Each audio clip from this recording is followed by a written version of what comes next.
Hello. Oh. Chris, can you say something to make sure that... Hello, can you hear me? Yes, I'm just adjusting.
Wonderful. Hello, can you hear us? Are you here? Oh, me? Yeah, you. The only person that we're I waiting can on. always hear you, baby. Okay. Well, we can see your screen. We can't see you though. Oh, that's pretty weird. Was it a good show? I don't even know what you're watching there. Nothing with Dave Rubin is a good show. You know what? That's a good litmus test for life. Okay, well, everyone's here. Everyone's ready. Let's get this show started. Welcome, one and all, to yet another episode of Whick TV. It's a cross-ideological space where we come together to talk about issues both political and cultural, from the silly to the serious. Gang, have we got a show for you tonight? Luigi allegedly shot Brian Thompson, the CEO of United Healthcare, in the back until he was dead. Many have called him a hero for this action. Some say they celebrate the action's merits, but do not condone the method. Still others are neutrally calling it the aggregate situation understandable. But from a societal perspective, is the killing of a healthcare CEO ultimately an act of defense? Or is Mangione, as the state suggests, a terrorist and cold-blooded murderer who should not be celebrated nor lionized, but condemned in the strongest possible manner? When is vigilantism justified? That's what we're going to be talking about tonight, and we got some great guests to do it. We're going to give each of these wonderful people short introductions, and then we'll get into it. The soy pill, start us off. What is your take? What do you got?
Okay, thanks for being here. Looking forward to it.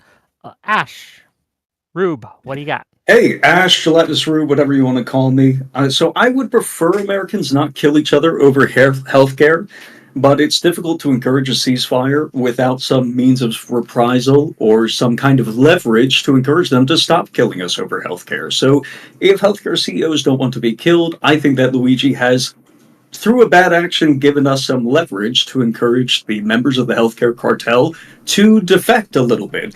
Stop pushing for actions or laws like the Affordable Care Act, Sorry, the guys, you should be 80-20 able to hear me rule now. I that didn't realize I encourages had my them mic unmuted. to stop negotiating on our behalf and instead delay, deny, defend further and further so their investments can continue to garner more profit and they can make up any kind of excess cash that's illegal by just issuing rebates to us, while several policyholders, especially people with more expensive claims, are left out in the cold.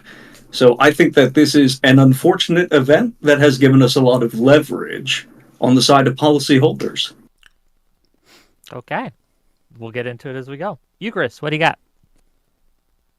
Yeah, I'll try to keep it short as there's a lot already said. I think one of the cool things about living together in political communities is the creation of opportunities to live together in peace. The reliable, sort of predictable ability to resolve conflict through means other than violence. Violence in a working political community is a last resort kind of mechanism, not a first impulse tool. And because of that, any use of violence typically needs to be justified. A reason for its use has to be defended. And so if you're going to defend any particular instance of violence, you want to make sure also that your principles generalize and don't lead to any funny consequences that you aren't willing to deal with. So my basic claim, I think, today is going to be political violence may be justified in certain circumstances, and this is not one of those. And I want to see the proponents make a very strong positive case. But to avoid the sort of debate, ooh, I don't have the burden because you guys are on the positive side, my negative case is basically centered around three things that I think we'll disagree on. I think we're going to disagree on whether the action was necessary,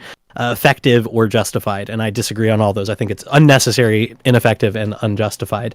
And so importantly, I think like me saying that this is a bad thing that should not have happened, it does not actually require me to think that the CEO was a great guy or that the company was perfectly ethical. We can argue about the particulars of that, but I think it's going to be more important to say, even if it's a bad company, even if the CEO was unethical, does that rise to the level of justifying the action that was taken? And I'm going to suggest no. And also that it, even if you don't even care about questions of justice, that it's not actually going to be effective at accomplishing the political ends you want if the ends you want are some sort of healthcare reform. So, well, thank you for being here. We'll get into it as we go. Buckaroo, what do you got? Hello. I think Luigi is a man whose face is being used as a meme to express a fundamental human experience that is regardless of class, creed, language, race. Healthcare by most developed nations is considered a human right. It's something that insurance companies use as another tool to make profit. We see racial, economic, and educational disparities reinforced by the denial ratings of these companies, only further souring the relationship between an already disenfranchised claimant and their insurance provider. We see the American opinion of health insurance reaching the lowest it has within the past 2 decades. And ultimately, many agencies utilize a strategy I have expressed using a chart I borrowed from the soy pill here tonight. Okay. If you can see, we've got fuck around and we've got find out. Emphasis being on the fucking around, perhaps not enough of the finding out, the methods of which I believe to be a direct result of the seeming violence, quote unquote, that they commit against the American people. Okay. We'll get into it as we go. Last but certainly not least, Destiny, what are your thoughts here? You are muted, and we cannot hear you. You're muted. Sorry, I was just talking really quietly, actually. I think that the positive argument has to be provided for, obviously, because I think that the killing fails. I think basically in every aspect. Obviously, it fails legally. Somebody earlier here literally gave the definition for terrorism, which is that this murder gives leverage for a political change, which was literally why New York State decided to use the terrorism subcharge to get it to first-degree murder, and that's the definition of it, is to try to affect some political outcome. It fails personally, like the person was not personally impacted by any of the healthcare industry in a negative way, even though people tried to say he was initially. At first it was that his poor grandma died, and then it was that he had a bad experience, and now it comes out he's just a rich kid who had surgery, and his experiences had nothing to do with negative health insurance companies or anything like that. It fails ethically. I don't think that you can say just because this guy is the CEO of a company who's engaged in a business that you don't like, we should be able to kill anybody in management as a result of that. I think that's a little bit absurd. We can think of should I be allowed to kill the CEO or kill executives who work at gun manufacturing companies or car companies or what? It's just, especially in one of the most tightly regulated industries in the entire United States. That's, I think, an absurd claim. And then I think it fails most importantly, consequentially. There are really good conversations that we could be having about improving healthcare in the United States. Almost none of those conversations are solely centered around health insurance industries. There's a whole bunch of expensive things in U.S. healthcare, between hospitals, between doctors, between private practice, between insurance, between pharmaceutical companies. There are so many different things that are expensive in the United States. To settle all of this, at the feet of health insurance companies, I think is incredibly naive. And I think that this killing is going to result in absolutely nothing changing, because none of the conversations about any of the industry now are productive. It's just idolizing this random loser who is mentally insane and decided to kill a healthcare exec for whatever reason. Okay. Well, I guess let's start there. Terrorist charge that the New York State's bringing on to the Luigi case. Who here thinks that that's an appropriate thing, that's a good thing that they're doing this? Raise your hand. Probably. So everyone I gave the reasoning earlier. Charging him with terrorism? It's accurate at the very least. I said earlier, he's providing us leverage to hopefully engender some kind of ceasefire between healthcare companies and other aspects of the healthcare industry, hospitals are involved in this as well, hopefully to reconsider some of their policies and say, maybe we shouldn't do this. So If that's the definition of terrorism, then why would it be inappropriate to charge him? If you had to rate your confidence on how likely you think it is that any hospital or insurance company or healthcare system will change its policies as a result of this, what's your confidence on that? Like, how likely do you think this actually is? One guy? Yeah. Just one? Not very confident. Okay, yeah. So I like if the likely or if the possibility of change is part of the justification for this act, I just don't I don't see the actual line here. Like his line, just to be clear, he's advocating for more of it happening, is what he's saying. Sure, yeah. So I think it's a possibility. Eucharist, though, would you then be okay with it if it completely 100% changed the conversation? Like this? No, but I think a lot of the people who are defending it are thinking that it will be effective, and I want them to grapple with the fact that it's not. I want them to realize that even if you think this is justified because it's effective, and I don't think it would be even if it was, that this is probably not going to be effective. In fact, I think this will probably have a backlash effect that will probably entrench some of these problems y'all are complaining about. Well, what metric would you have to see that this was an effective policy? Would the healthcare system need to change significantly? Would one company need to change their policies? Would we need single payer? Like, what would convince you that this itself was the driving force? Because it's a little soon to say. It hasn't even been a month. So this could completely change something by the next midterm. It could completely change the conversation 4 years from now. Like, who knows? But dude, nobody even remembers the Burnell dude that set himself on fire for Gaza. Why would we expect that we're going to remember this like months from now? Well, I'm actually glad you brought that up, because I thought it was actually the difference between these two things. One is this guy could have gone and burned himself, self-immolated in front of the United Healthcare building. And yeah, you're right. We probably would have forgotten about him. But because this was so egregious and blatant, everyone is talking about this. Like, this has completely changed the conversation. None of us would be here today if he hadn't done that. I actually have a stat for you specifically, Destiny. If you had to guess, last year before the shooting, you made 305 videos on YouTube. How many of them discussed healthcare specifically? 2 maybe. I don't know. Probably not many. Actually, yeah, conservatively 2. And that's if you're talking about like, you know, Eastern medicine. Maybe one is like anti-vax. Whereas now at least 2 since the shooting has happened. I know this conversation will probably be uploaded. You had your debate with Vegan Gains, so you know that's an 11,000% increase in healthcare videos, and you have a very wide audience. It's really changing. Yeah, but how many other people are having like productive conversations about healthcare? I don't know. You can like turn on every single news station. They're all talking about this.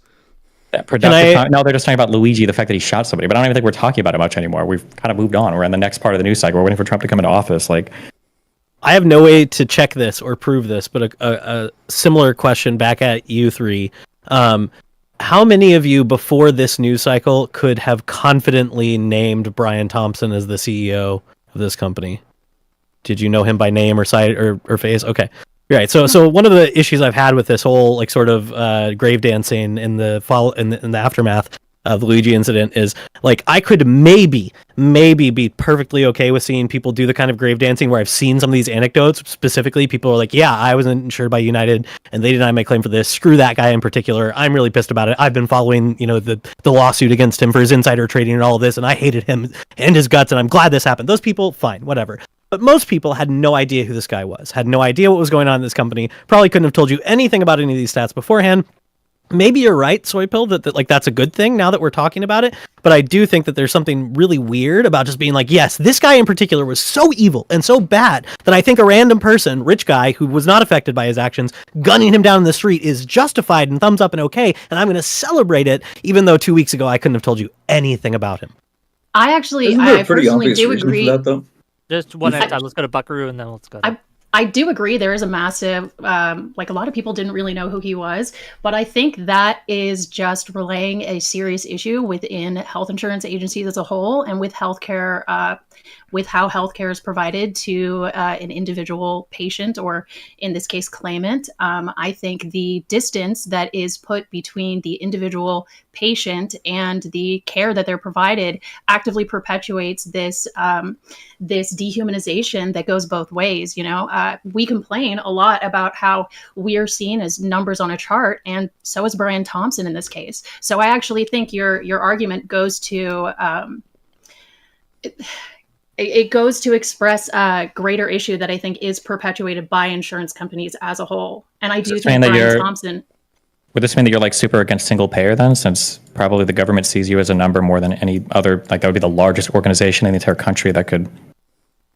I personally prefer something more like a two-tier system at least, but I also, looking at like Nordic models, for example, you see a lot of more localized government control over the individual like healthcare being provided, and then the greater government is just helping facilitate that.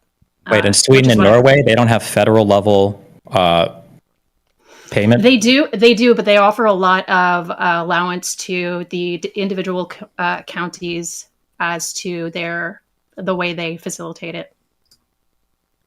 Okay. I still don't see how like having like a county level thing is like at the end of the day, I feel like the only thing that matters is you interfacing personally with your doctor, not knowing where the guy who authorizes your treatments lives. Well, the difference is in one of these countries, the non-profit healthcare system is incentivized to get the best care for the people and not to make money. And the CEO is part of those decisions that go down and say, hey, let's see how we can make more money. How can we deny claims? How can we make the most profit for our company? Well, how do they make money in the United States? It depends. They have like 2/3 of their investments are in bonds. If they have a loss adjusted ratio that's lower than 100%, then they're paying out less than they're getting in. But it depends. Also, so that 2/3, I don't know where that. So the vast majority of the money comes from premiums that they're paid, right? And they have to pay out at least 80% of that in healthcare costs. Mm-hmm. So how are they making money?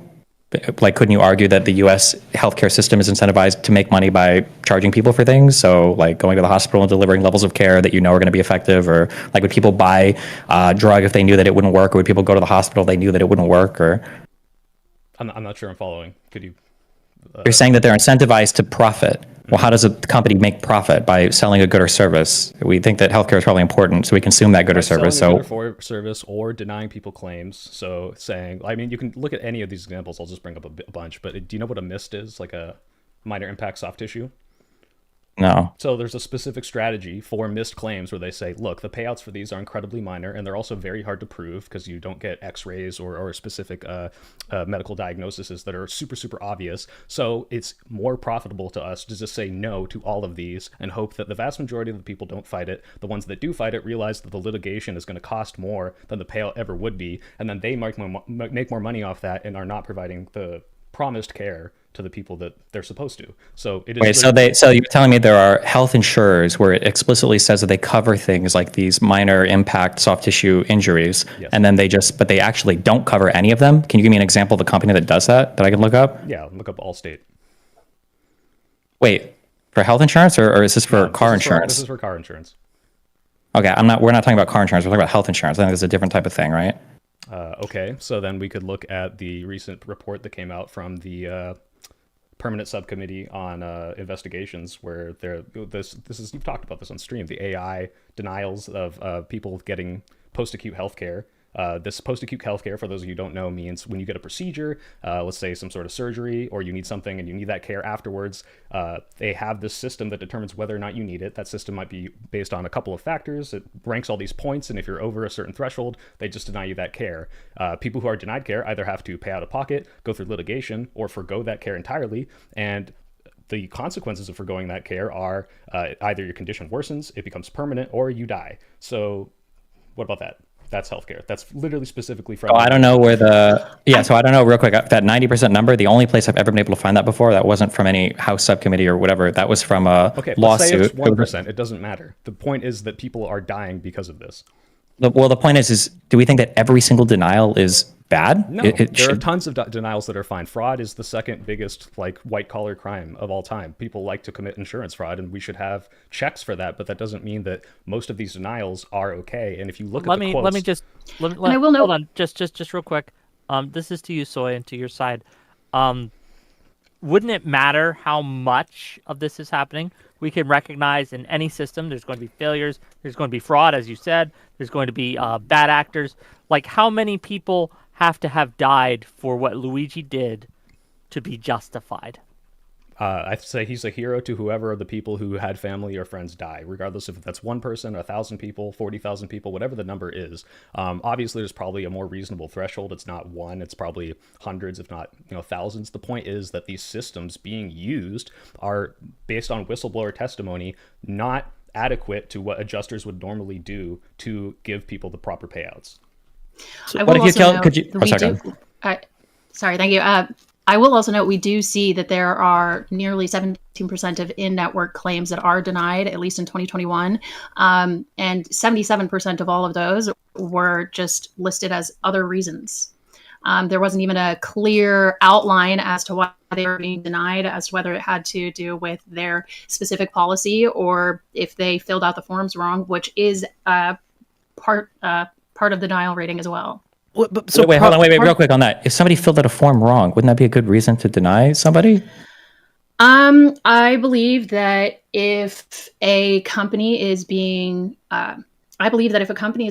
promoting themselves as offering some concept of safety to their customers, I think that is something that they should be held to, whether or not there is like one line in a policy, buried in pages upon pages that maybe exempts them from a small amount of coverage. Yeah, just to piggyback on that, some of these, you filled this out wrong, are tantamount to the voter, tests that they used to have for black people in the 1800s. I'm sorry, I'm going to need an example of that, where you're filling out a convoluted test, and then that is the incorrect form, and that's how they're denying a thing. I don't think paperwork for any of these cases, and they're specific on policy records. I believe McKinsey documents have promoted this, or if you don't want to go back to auto insurance, we can just talk about the fact that these companies do share practices. It's like one of the only antitrust laws that can get around is to make the documentation more complicated, more difficult to fill out, and to delay those claims as long as possible for whatever reason you can. So they already delay them when they know they're justified in paying them out for if someone had an alibi, if they thought they might have committed arson fraud, if someone had some sort of, a health issue where they produced all of the medical documents necessary to show that they actually do have that condition and they do need that care. Already at that point, they are denying those claims just to prolong and fight and make that litigation cost those people more, to take that money and to invest that float for extra interest in the long term. So they don't make money. So just real quick, they don't make money on these filings are public where they make the money. They don't make a lot of money on investments. That's just not the case. There's because the money that comes in and out of these companies is moving so quickly. They don't invest a ton of this money and make a ton of profit this way. Yeah, but that's they get rid of that's how they get around the fact that their ratio of payouts to claims can be over 100%. That's the only way they can make profit otherwise. Okay, so there's I will also note the NICA or NAIC, the national. No, finish your point, then you, Chris. Finish your point, then you, Chris. I'm just trying to. Go ahead. Oh, okay. Sorry. The National Association of Insurance Commissioners. Sorry, I have my notes down here. That's why I'm reading. They actually have a model of it's Model Unfair Claims Settlement Practices Act, and under it, it actually lists a bunch of different unfair practices that are utilized by insurance agencies, and that it includes not attempting in good faith to effectuate prompt, fair, and equitable settlement of claims submitted in which liability has become reasonably clear. And this is one of, I believe, 15 different unfair practices that are utilized by insurance companies that actively go against this. And Bucker, I will add that they will only punish you if they can establish that's a commonplace business practice. If you do it once or twice, they will not punish you for that. Eucharist, go ahead. Yeah, there's multiple levels here that are difficult, because one of the things we're dealing with is when we look up how often do insurance companies deny these claims. The numbers for that are not always good or useful. They're not available, we don't actually. They're exactly right. So when we get numbers, they're from publicly available databases or reporting and things like this that don't come directly from the company, right? So that's maybe a problem. But they're also because it's not just. You gotta let you, Chris. I'll write it down. Sorry, go ahead. They're also only tangentially useful sometimes, because some of those numbers include things like denial for pre-authorization, failure to file pre-authorization requests, and those typically get hashed out between insurer and hospital, not at the patient level. So usually, if you get something in the mail that says your claim was denied because there was no pre-authorization request, you will sometimes see something at the bottom that says something like patient is not liable for blah blah blah, because that's something that gets hashed out. The hospital should have asked the insurance before they did it. They didn't, and then they hash it out, right? So that gets included in that bucket of denials. And so if what we're just concerned about is like percentage of denied claims and how many of those are claims that should have been approved, what we're saying is we're looking for the percentage of denied claims that are actually fraudulent, which is we are contracted to cover this. You have shown that this should be covered, and we're not going to pay it anyway. And so that's what we're looking for within that big number, and it's hard to find.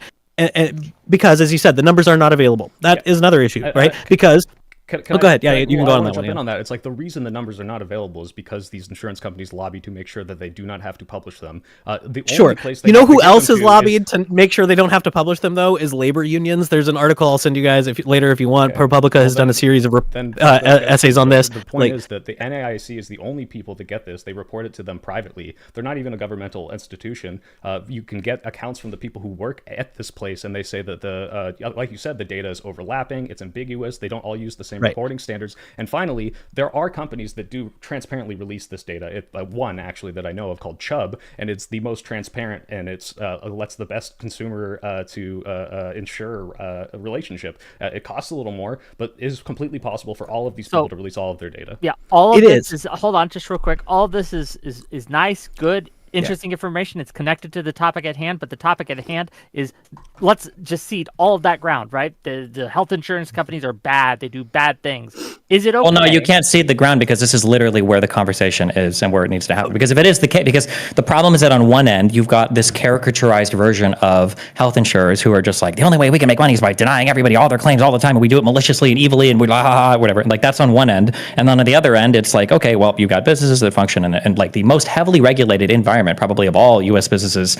probably in all industry in the United States, and denials happen. Like even Medicare and Medicaid have double-digit denial rates, and like this is just part of operating in this industry. So like if we're all, I think, because I imagine even you, Chris, I imagine you would agree that if it was the case that health insurance companies were just arbitrarily, maliciously, and evilly denying people claims for literally no reason, but just to watch people die, make more money, in that case, fuck, if a guy gets whacked or whatever, I don't know, maybe. Well, no, I would want to argue even in that case that they're like, you should be prosecuting for the fraud that's happening, right? Which was exactly what was happening with the lawsuit against Brian and other people for insider trading, right? That to the extent that UHC is actually committing fraud on the level you guys are alleging, there are legal avenues that you can pursue. People. That's like, if you look at any CEO that's ever been prosecuted for any of these things, at least what I could find, 9/10 of like every single article is all, oh, you were defrauding investors. And the one person who ever actually went to jail, I don't have it right in front of me. Let's see right here.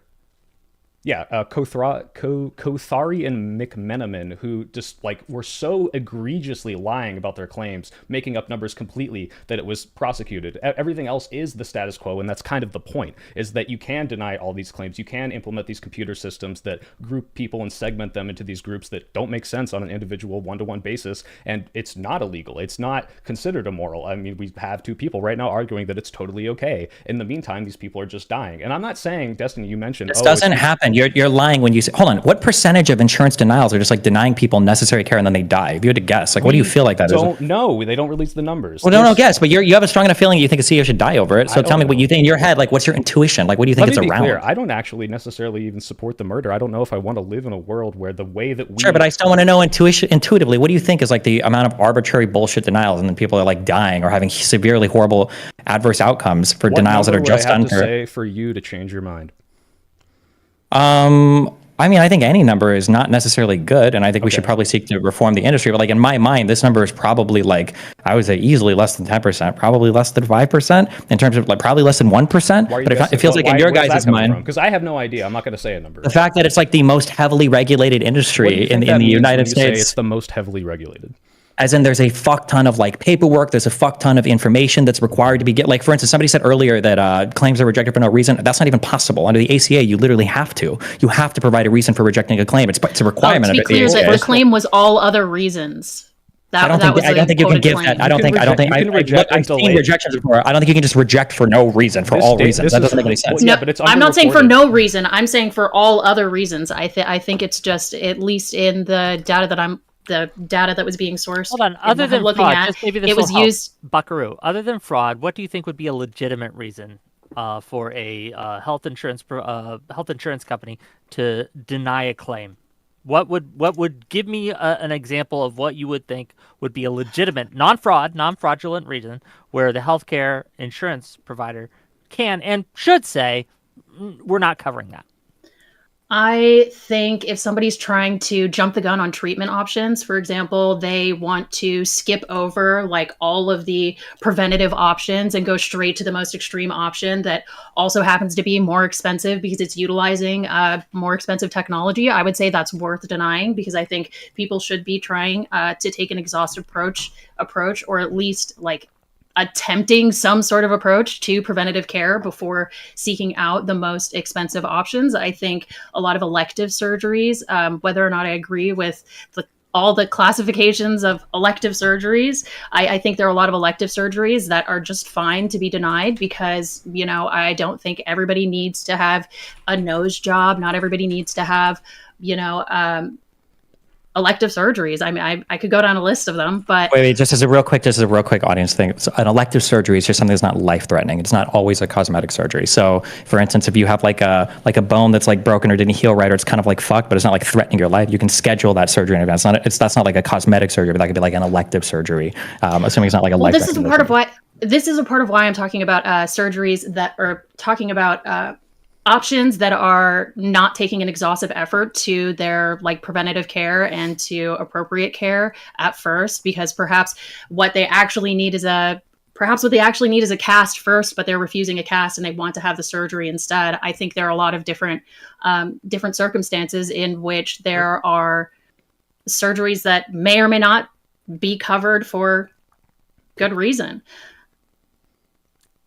Eucharist? Can I ask? You look like you have a thought. Yeah, I do. I guess my question for you all, related to what Destiny said, is like, well, I imagine if we all agree, if there is this amount of thing happening, well, probably good that this guy got capped or whatever. I guess I'm wondering what the threshold is for you guys. Like, what level of harm or fraud you think justifies these things? And so, this is for all of you, but for Soy Pill specifically, I did watch your video on this, and you had the section where you bring up Hannah Arendt's Eichmann in Jerusalem. Very interesting section. And one thing that I quoted, I'm hoping I'm quoting it correctly, you bring up this thing that she's talking about effectively, which is that there were thousands of office workers within the Third Reich who were completely removed from any death or killing and were just as responsible for making those deaths happen. And your summary basically is sometimes evil is just a pencil-pushing nerd. And I'm just wondering, first, what is the threshold of evil enough that we think somebody should be, hauled in front of a trial and executed, or potentially extrajudicially executed on the street? And then who in the system of banal evil is eligible for extrajudicial assassination now, if I accept your premise that lots of evil is pencil-pushing nerds in this healthcare system that we all agree is very extensive, right? It's hospitals, it's insurers, it's the government, it's everybody. So which of these people can I just cap if I want to, right? So do you guys know the names of other C-suite executives at United? Do you know who the new CEO is? So we can't. Do you want to like which of these people, right? Right. Yeah. So first of all, I want to clarify. I don't necessarily want to live in a world where the only way to get change is to cap people in the back of the head. I still have some hope that there is a way to work within the system. I'm just saying that the people who do view this man as a hero do not feel as if they can live to see that change, or do not believe that change is possible. So just to get that out of the way, that's my position. Second of all, when you are in a position of power, whether or not you are on the internal committee that is deciding whether or not to use these systems that are arbitrarily denying people, and like I said, I think Destiny, you mentioned like, oh, they're these evil healthcare companies, they're wringing their hands. Like, I don't believe necessarily that they're viewing it that way, as this like, oh yeah, how many people can we kill today? It's a matter of turning people into numbers and disassociating from the humanity of those people, right? So this is what every single system necessarily has to do, right? Why do you say that? Like, turning people into numbers. The government would have to do this as well. Everything, no, it doesn't, because other insurance companies have the responsibility to give out the money that they promise their people, and they just do it, and they make less money, and it's not for profit. And that's how nonprofits work in Germany. Yeah, but the government would have to run under a certain budget as well. They might not be paying out profits, but they're going to be given a budget by the government that they have to come in under, right? Sure. Yeah. Just to be clear, I have a different argument that's relying on the incentive structure on how these people are treated, not necessarily that they're being treated as numbers. Can I make my last point, Ash, and then let you join in? Because he asked me, like, at what point can I kill someone? And if you look at the agents, the adjusters, and their incentives in this structure, yeah, there's cash for making the company perform well and have better profits incentives. They are specifically quotes. I could get a quote here. I don't have it off the top of my head. But essentially, people are fired for not adhering to the system. So if the Colossus system, that's one of the computer systems they use, says, hey, you should deny this person care, they review it and say, I actually don't think this deserves a denial, they can be fired for that. So I don't think those people are nearly as responsible. They're not the ones making the decisions. They're not the ones implementing these systems, and they're fully aware. Brian Thompson is someone who worked his way up through the company, saw the top to bottom structure, and then got to the point where he could make change. He could say, "Hey, I don't think these systems are good. I think we're denying too many people care. I think that we should be more responsible to the people that deserve payouts," and he didn't. So he is like definitely at least above the threshold. Again, I don't necessarily mean he deserves to die, but I consider him much more responsible. Sorry, Ash, go ahead. This is a quick thing. When you say that people are being denied based on some system or some AI or whatever, what do you think it's using to deny those people? What do you think it's weighing there generally? It's a ton of things. I mean, for example, again, if you keep jumping on this because it's car insurance, this is just the one I know off the top of my head. No. Car insurance doesn't count because car insurance is not anywhere near as heavily regulated as medical insurance. It's a much different thing. Okay, so then I don't know the specifics of any of the ones except the Colossus system, which I know is flags and it's based on car insurance. So what are the other ones, if you know? Although it is relating to health insurance, to be clear, it is still the insurance industry as it relates to the health of the individual claimant that is pursuing some sort of medical care or some sort of reimbursement for their medical care. Buckaroo, So, do you think that an auto insurance guy bears responsibility for someone gets in an accident, they get injured because of that accident? The auto insurance guys don't pay the repair bill for whatever reason. Well, I'm still talking about how it relates to health insurance, to be clear. I'm not talking about the repair bill for the car. I'm talking about the health insurance, the insurance that relates to the health of the claimants that may or may not have been injured in the accident in the first place. Yeah, and the car insurance has to pay out for auto injuries, so it's still part of their health. And if they delay or deny claims on, whiplash, which is the minor impact surgical tissue or whatever it is, soft tissue, that can make your, if you don't get that repaired in the 3-month window, that can make your condition permanent or worsen. So are they, again, are they on the chopping block, or are they on the wanted posters? I'm actually glad you asked this, because I did want to put in my 2 cents as well. I think almost anybody participating in the medical and insurance industry could bear maybe like 1 penny of claim. What about the lawyers defending those? But this is why I think there is like a fundamental issue with the insurance companies and with the system of healthcare that we have in the United States, and why I believe that more individualized care and more direct interactions between providers and the people buying companies. I'm sure everybody on this panel could agree that if this is what I mean, though. I think everybody everyone stop, because I'm trying to get some clear answers. So the auto insurance, they're on the hook. The lawyers for these insurance companies, they're on the hook. What about reporters and things who paint insurance companies in a positive light? Are they on the hook?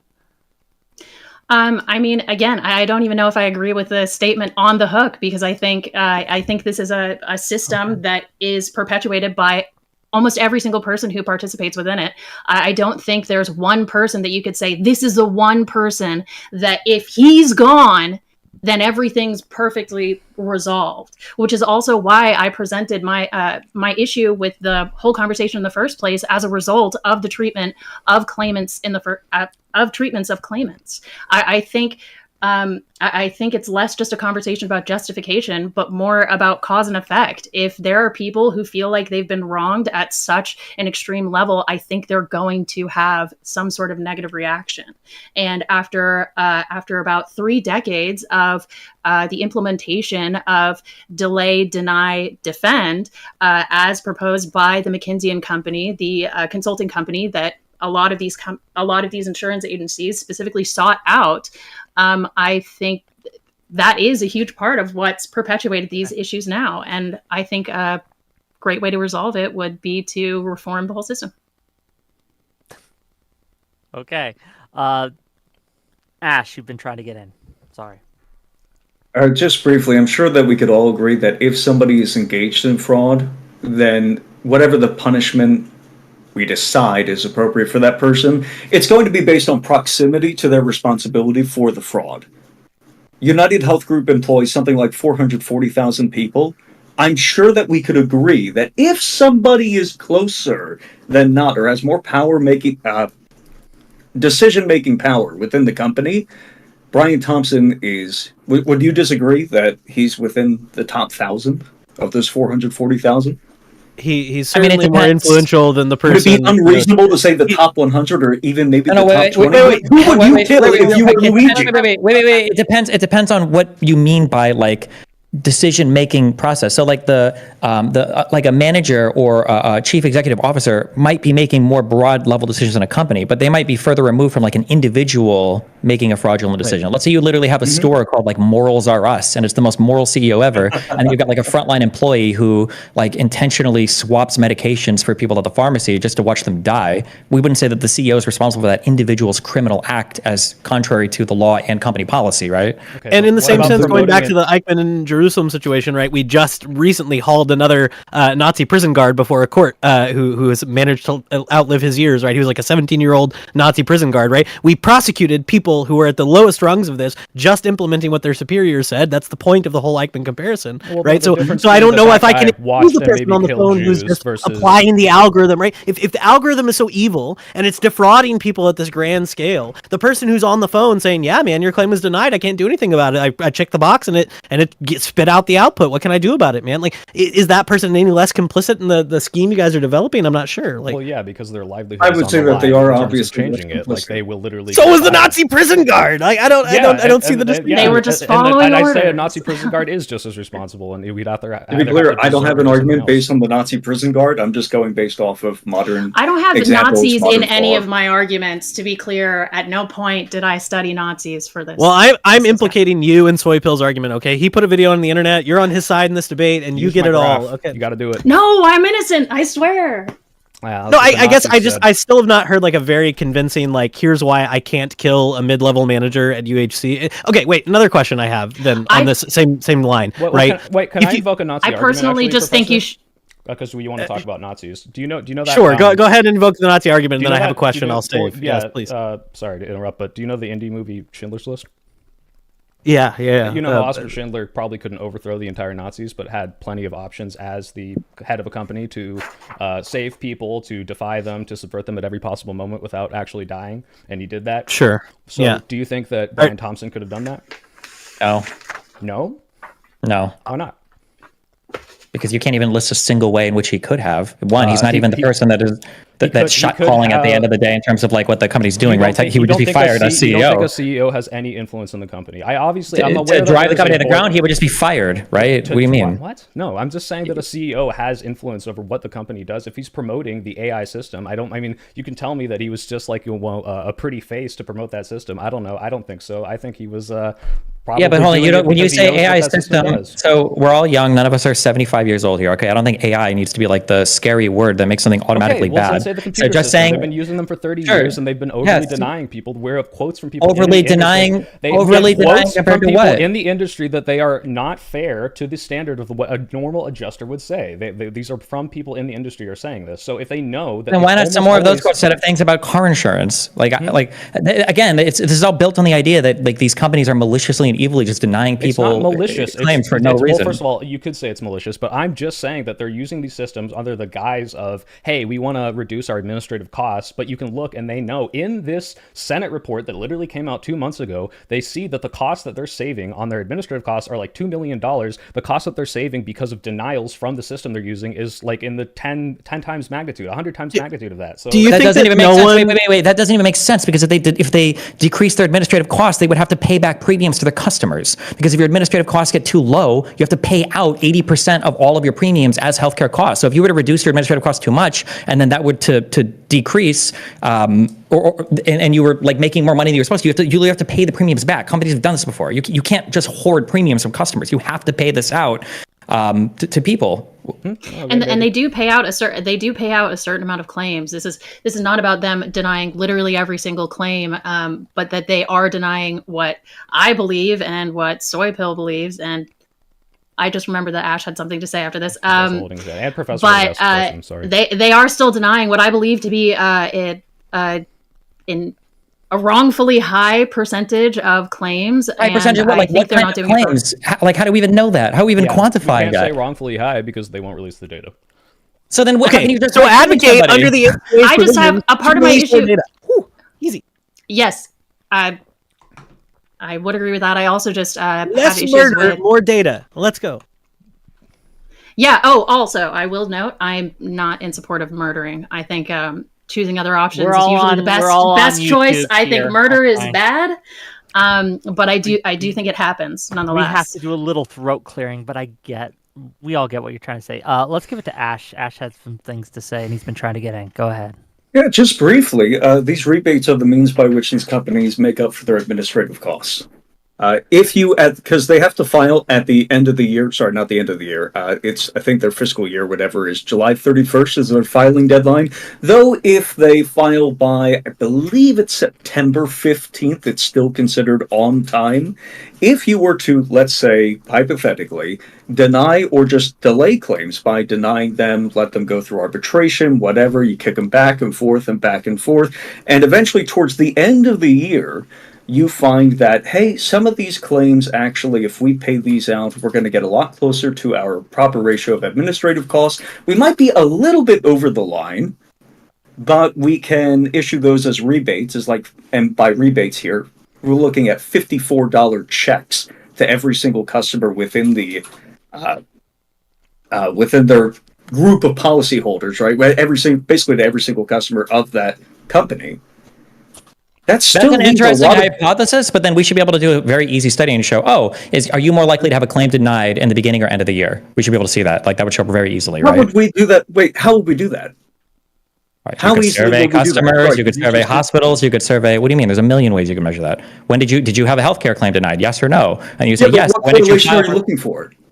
Well, if you're saying that people are going to deny claims at the beginning of the year and then wait until the end of the year to decide whether or not they're going to accept it or something. No, like, did I make that argument that all claims are going to be denied at the beginning of the year? You made it sound like they would wait until you made it sound like they would wait until the end of the year to determine whether or not they wanted to accept or reject some percentage of claims. No, that would be patently absurd. You would pay as you go, and you would have a ratio that gets you closer and closer to that 80% ratio, but not too much over that, because then you've basically screwed yourself out of some administrative costs that you can manage. And then on top of that, you have unfulfilled claims at the end of the year because they're being arbitrated or being denied by automated systems or by systems that you've set up previously. And then you're over. It's operating under Price is Right rules, where you want to get as high as possible, but not too high, not over. Sure, but I mean, this is going to be done on a rolling month. Why would you have to wait till the end of the year for this? You can just check month to month to see how your administrative costs to premiums are, right? So if you're doing it month to month, are you going to go over every single month? You're probably going to try to stay right within where you need to be every single month. I would think that you would go a little bit lower if you have an easy out provided to you by the government that lets you hit that 80% ratio exactly on the dime. Yeah, but that's because you're assuming, yes, but this is getting back to the other question. You're assuming then at the end of the year that they would just arbitrarily deny things for no reason just to maintain some thing, and nobody's demonstrated that. I don't have to assume that at all. We know that denials happen all throughout the year. We know that some percentage of these denials stay denied because people just don't go through the administrative hassle or stress of arguing back and forth with their insurance company that, yes, I actually do need this surgery. I was in a car accident. This is covered. Yes, something is wrong with my spine. 20 doctors have confirmed it. Sure, I'll go see your doctor 2.5 hours away if I must.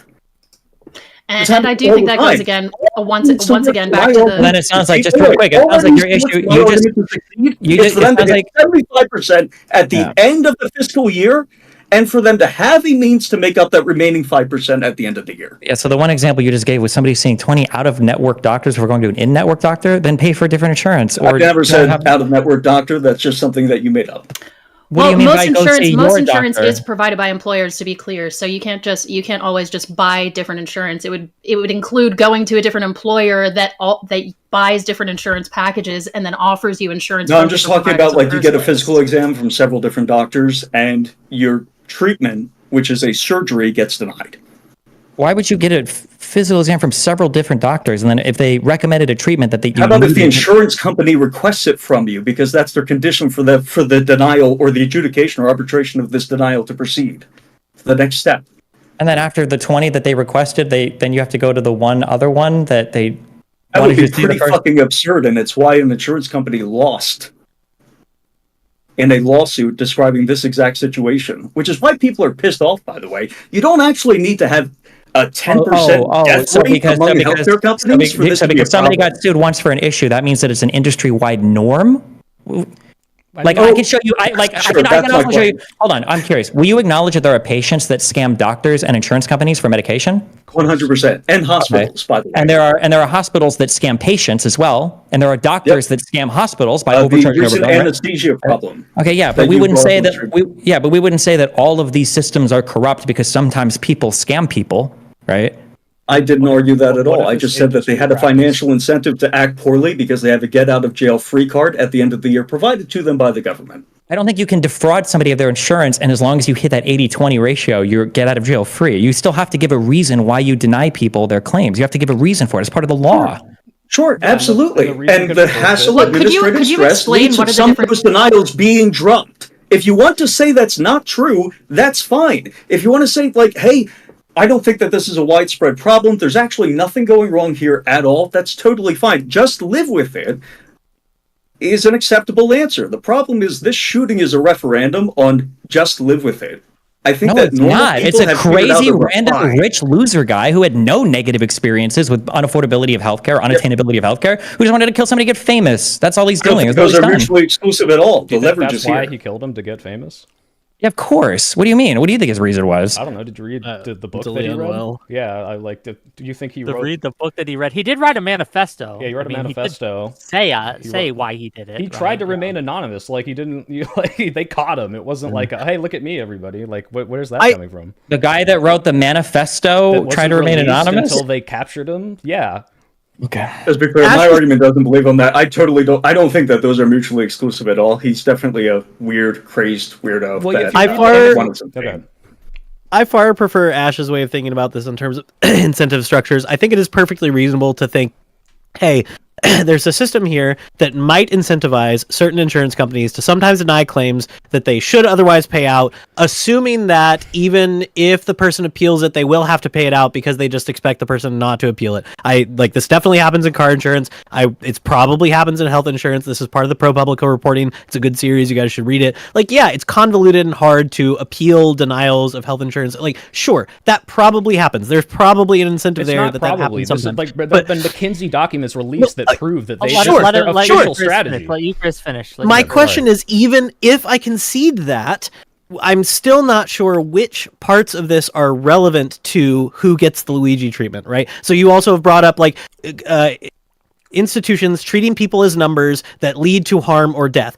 What other industries do this? I'm sure it's more than just health insurance, and I'm sure it's more than just car insurance. Do the CEOs of other companies that treat people as numbers for profit that leads to harm and death, do they get the Luigi treatment too? Right? And again, which parts of the C-suite get the Luigi treatment, right? Where do we cross this threshold, and which of these companies apply? And my other question that I was going to ask earlier, that and again, I'll try to not, I'm not trying to make you guys Fed post, but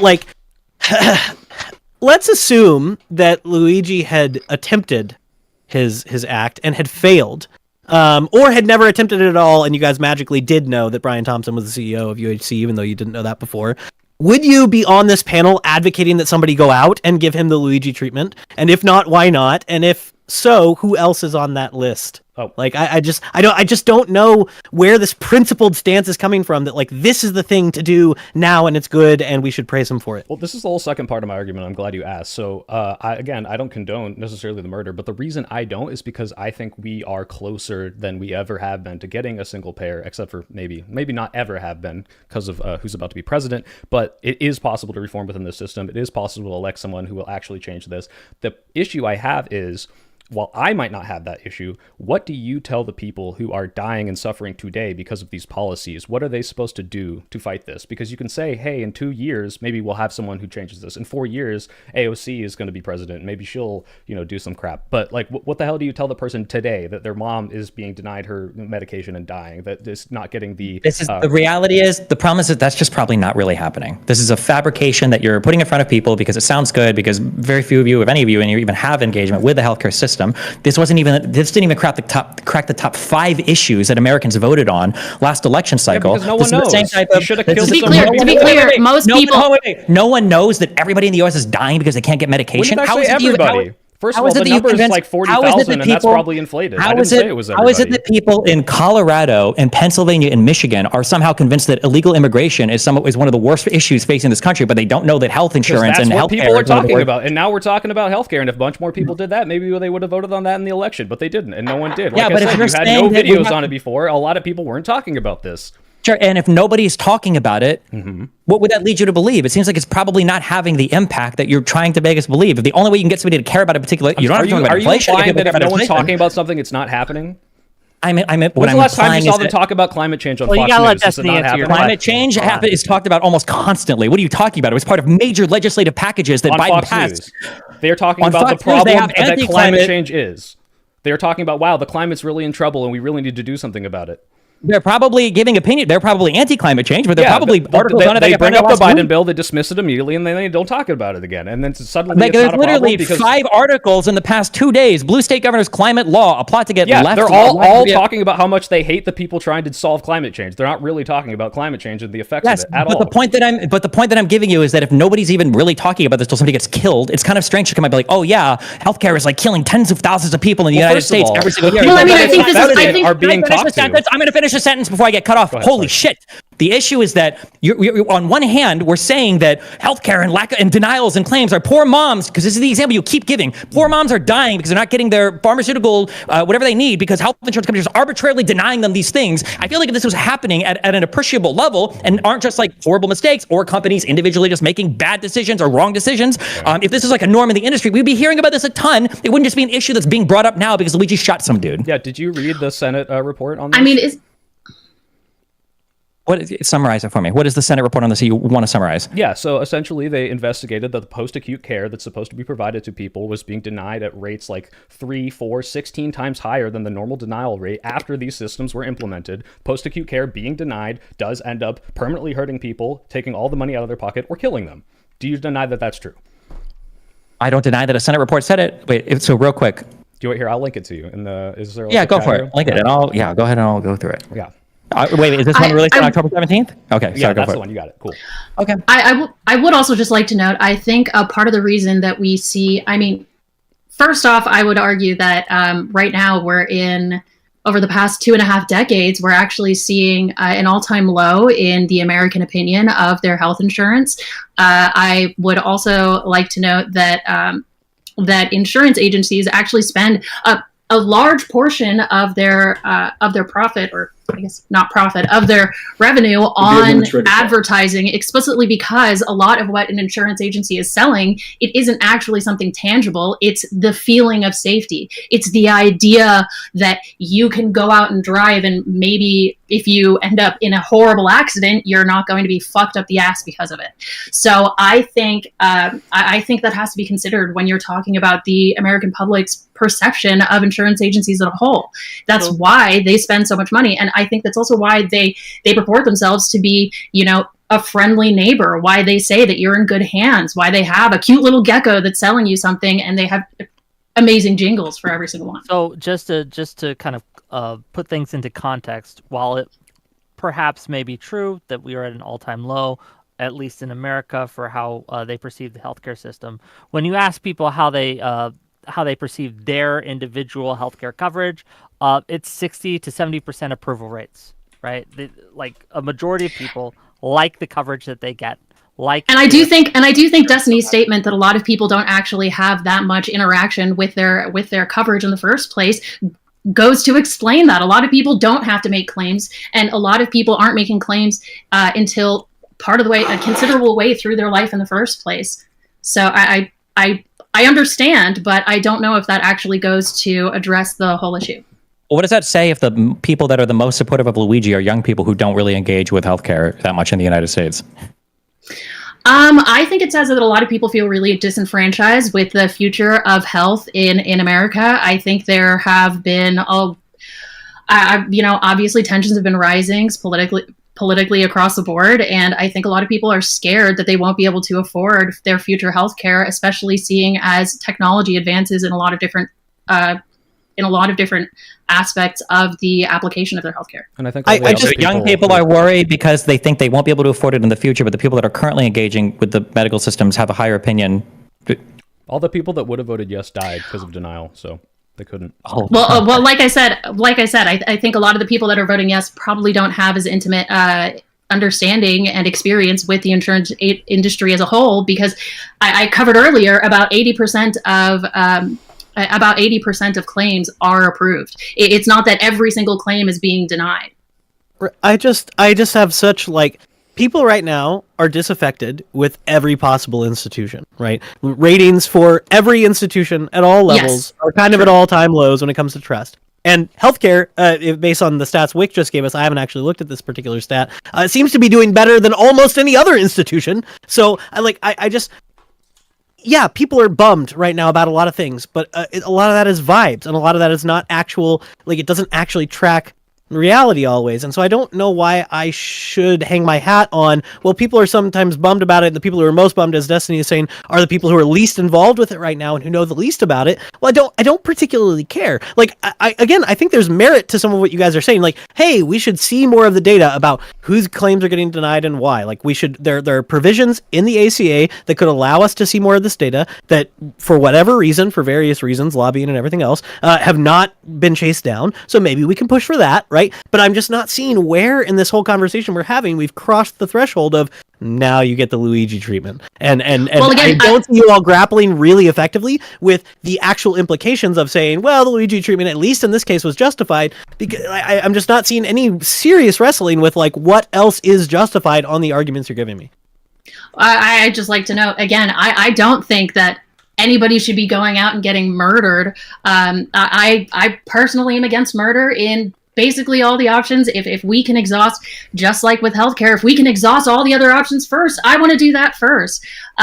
This is why I in my opening, and I keep going back to it, I think this is a result of tensions. I think this is a result of the modernization of society leading to higher rates of political violence in the first place. And I think I think health insurance agencies, I think companies in general should keep in mind that they are, at the end of the day, selling to individuals who are going to have feelings. They're going to respond to the feelings, which is why I keep saying murder does happen. Whether or not we justify it or whether or not we think it's morally good, it's going to happen, and there should be mitigating factors. I'm going to assume that the insurance adjusters have possibility of social unrest priced into the algorithm they're employing, yeah. Ash has been raising his hand for a while. I can do this. I promise you, right? Everyone wants to try to help moderate. I get it. I'll make sure that the people who get to speak are the ones that are... So when it comes to young people, about 15% of them are being actively treated for mental health issues that's going to interact with healthcare or health insurance in some way. The reason why fraud and other financial crimes are treated with not just making up for the original loss. Wait, hold on, real quick. Wait, what was that 15% speaking to? What was the point of bringing that up? Do you want to wait until I finish the end of it? Well, no, because you just lied, kind of. You just implied a falsehood. I said earlier that younger people generally don't have as much engagement with healthcare as older people, and it feels like you brought that up to try to fight against that claim. Are you fighting against my characterization that older people have much more engagement with the healthcare system than younger people? If so, just say that. Much more engagement. Older people have much more engagement than young people. Okay, just making sure. All right, go ahead. Do you have anything else to add? Go ahead. No, that's good. Just make sure. Any other confusion about the statistic there? Crystal. Do you have any kind of confusion as to whether or not the statistic is accurate? The 15% of them are interacting with being treated for mental health. 15 or 50? 15. No, 50 would be really high. Oh, 15% have in the past year have sought some kind of treatment? Probably this sounds okay to be sure. Yeah, so they're interacting with the healthcare industry. And so the point I would bring up is hey, these people are being treated. They're interacting with the healthcare industry. Sorry, I just got back on track. So the reason why financial crimes are treated they're not just punished for the original loss, they're not just punished for the time value of money that hasn't been collected in the meantime, and other kind of financial stress or emotional stress or whatever, but are often treated with punitive damages, sometimes an order of magnitude in excess of the original claim, is because fraud has a corrosive effect on the rest of business writ large, the rest of culture writ large, society writ large. And that's why we punish them so heavily when we do find, especially insurance companies, one of the great successes of the American legal system is that when these do eventually get to court, a lot of them are really raked over the coals by judges, which is, again, a point in favor of the American legal system. The reason would that is also be a point against the, for example, against Luigi. Judicial killings? Yes, it would. The reason that happens is, again, because it's corrosive to the rest of people's trust in the care that they're engaged with. And the problem there is that healthcare or health insurance, all insurance really, is not just selling risk management, but selling trust. And so if you have this system that's corrosive to social trust writ large, that's going to lead, how many people are not going to appeal claims that could have been sent through because they just don't want to deal with the hassle, or they think that they're going to have to engage in some long drawn out legal battle in order to actually get their needs met? How many people are not going to go to the doctor and not get preventative treatment that might have saved their lives? Because they just don't want to go through the hassle. This is why real quick to engage with that. How does Luigi doing what he did influence that in a positive manner? In a positive manner? This dovetails with a few other threads that we were going through earlier, but it puts a face. I'm giving you this opportunity. Yeah, no, it puts a face to an evil group of people and personalizes it for the rest of society. So now that healthcare, which is this amorphous, problematic issue that a lot of people deal with, a lot of people, by the way, still say they might be happy with their healthcare, but something like 70% of them say that it's stressful or like a major hassle. That percentage of people who are happy with their healthcare overall has gone down significantly just over the past year. The recent Gallup polls have been down about like 10 to 20% across the board. If you just compare it to 2023. I'm looking at it right here on Gallup. It's a 2% decrease, which is a decrease, but it's not 10, 20 points. All right. At least for the Americans' views of the quality and coverage of their own healthcare. The Ipsos poll went down to... You keep citing data, but it's not complete data and it's not accurate data. It's data that is very seen through very specific lenses that seem to strengthen your point. Which is why I offer the competing point that like 3 in 5 Americans view it as being very stressful, which is obviously going to be harmful to their health.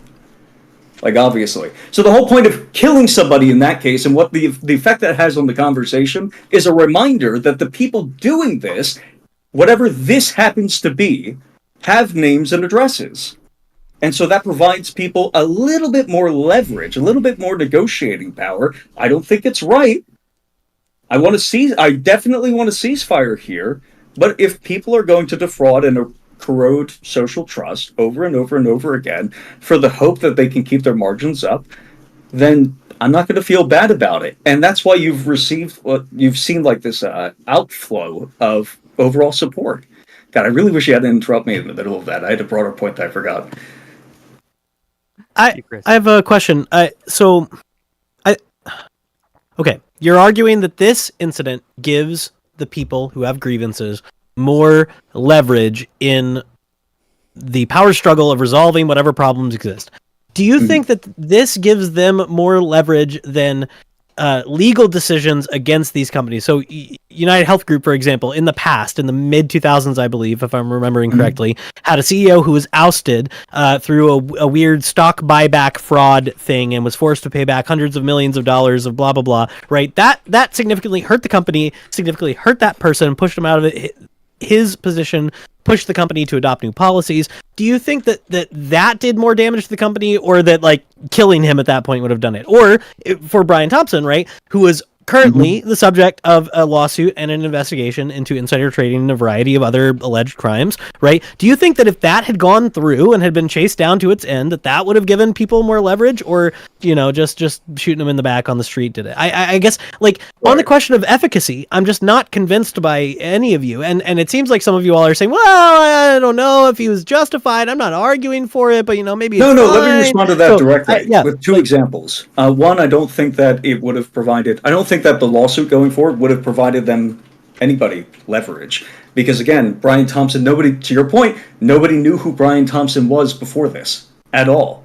The point of leverage is if the lawsuit is about internal policies of the company that are ultimately defrauding the customers of the company, and they're being punished for that at a national scale to the tune of hundreds of millions of dollars, does that not help the customers of the company? Like, I just don't understand. Only if they organize around it, and only if they know that it's happening. But to our earlier points, the reason why so many claims get denied and then do not proceed forward in arbitration whatsoever is because people view it as a hassle. The legal means of legal recourse is viewed as being sometimes above your station or inaccessible for whatever reason. It's unfortunate. It's often, by the way, not true.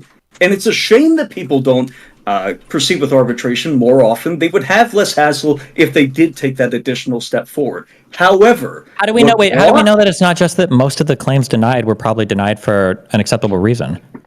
What does acceptable reason mean in this case? That it doesn't harm the person for having it denied, or the delay in their or that it's not actually eligible under the terms of the contract, or that a doctor just put in the wrong number. To be clear, there are tons of claims which that are gets adjudicated between the doctor and the the insurer, or the hospital and the insurer usually, right? So that's the other reason these stats are not helpful, right? Is because when it's errors in paperwork or when it's pre-authorization things, these are solved between the provider and the insurance company, not the patient. The patient is not usually liable for things like paperwork errors that you were describing earlier. Well, that still doesn't go. That also if a patient doesn't have access to care if the patient doesn't have access to care when they need it, it doesn't matter whether or not it was a doctor's fault or the insurance company's fault, or maybe the insurance company is being a little unfair in this one case. We don't know what percentage of these denials happen after the treatment, right? We don't have any numbers about that either. So the majority of these could be denial after treatment is provided. The insurance company comes back and says, we're not going to pay for that. And then the hospital and the insurance company fight it out. We don't have the numbers for this, right? And in the meantime, if you require physical therapy, advocate for that. I do. So the Massachusetts Insurance Fraud Bureau. So this is something that interacts with the companies. The companies report cases that could be fraud from consumers to them. They had 17,274 cases over a 10-year period, and of those, only 368 were actually found to be fraud. So I know that's not reflective of the entire industry. This is just one example, but that is 2% of the entire potential fraud cases. So the other places that were denied, not saying 98% of them were denied for spurious claims, but a good chunk of them probably were. And you can at least wait a second. That number that you just cited, are you trying to convey the idea that the vast majority of what they consider fraud isn't fraudulent? Yeah. Okay, and then the proof for that was, tell me exactly what those two numbers are. Yes, is it that 30,000 they thought were Fraud Bureau? This is in the book that the shooter read, which I would recommend. It's really good. It's a 10-year period, 17,274 cases of reported fraud by the company, 6,600. Wait. When you say cases of reported fraud, these were court cases, or it's just that the company thought that we think that these are probably cases of reported fraud? They're not to a court. The latter, because of those, the ones that were accepted by the Bureau, the ones that were actually referred to law enforcement were only 552. So of the 552, if you want to use that number, 368 out of 552, that's over 50% of them, but that's still a good chunk of them that are not fraud. Oh, you see how huge your number, you see how you just went from 2% of those cases to over 50%, where you understand there's a huge difference between they thought something was fraudulent. Sure, that's why I said I don't think 98% of them are spurious denials, but I'm just saying that a lot of the suspected fraud is not fraud, and fraud is very rare. And of the ones that actually do go to court, which means it already passed the gate where they're okay, this is definitely something here. Yeah, over 50% of them are done it. I'm not trying to do a sneaky little numbers game here. It's just a matter of the suspected. No, hold on. Yeah. This is sneaky because there's a lot of different things being said here. A case? Do we mean a court case, or do we mean just like a suspected case of fraud? Like, I understand. Yes, I understand. I understand. But then also, you're not talking about fraud that's actually been committed. Are these like cases that are recommended to a DA for like criminal prosecution of fraud, where the evidence is going to be? 552 is referred to law enforcement authorities for possible prosecution. Yes, so that's okay. So now, you're talking about fraud at a criminal level. Of course, that's going to be incredibly difficult to prove. There's like a 99% burden. And if they're over 50% on the threshold for that, well, I guess it's probably 80, 90, 95% of these things then were probably actually fraudulent, right? Because this was proven in criminal court, right? Okay, and also, does that 52%, does that include settlements or plea? Oh no, you can't settle. I'm sorry. Do these include plea deals, or are these just cases that went to trial and ended in conviction? I think these are all suspected of criminal fraud. Okay, okay, so then assuming then everything that you just said was true, and I'm taking some of these things at face value, and now we've corrected. It might not be true. I'm reading it from the book, but go on. Sure. Over half of the cases that were suggested to authorities, over half of those that were litigated ended in conviction. I don't know if the other half ended in plea deals or not, but even that rate is pretty high. Right, so it's not but just the other 17,000 are, hey, we're suspecting this is criminal, and of those, thousands and thousands were said, okay, no, there's nothing here. That's what I'm saying. Oh, there's nothing here. Or, oh, we don't believe we can convict beyond. That might be the case. It could be that they just say, look, we don't have the evidence for this. That is the case because that's how criminal court works in the United States of America. What I'm saying is like maybe a large percentage more. I don't know how much percentage more, but like this looks to me like fraud is not nearly as prevalent as these insurance companies intend to produce. I mean, you can. I don't know if insurance companies claim that fraud is a huge issue. I think it's just there's a whole chapter in the book about how they advertise fraud as the worst thing ever, and they're spending tons and tons of money trying to project it as the biggest problem in the world because that justifies them denying claims that may or may not be justified in being denied.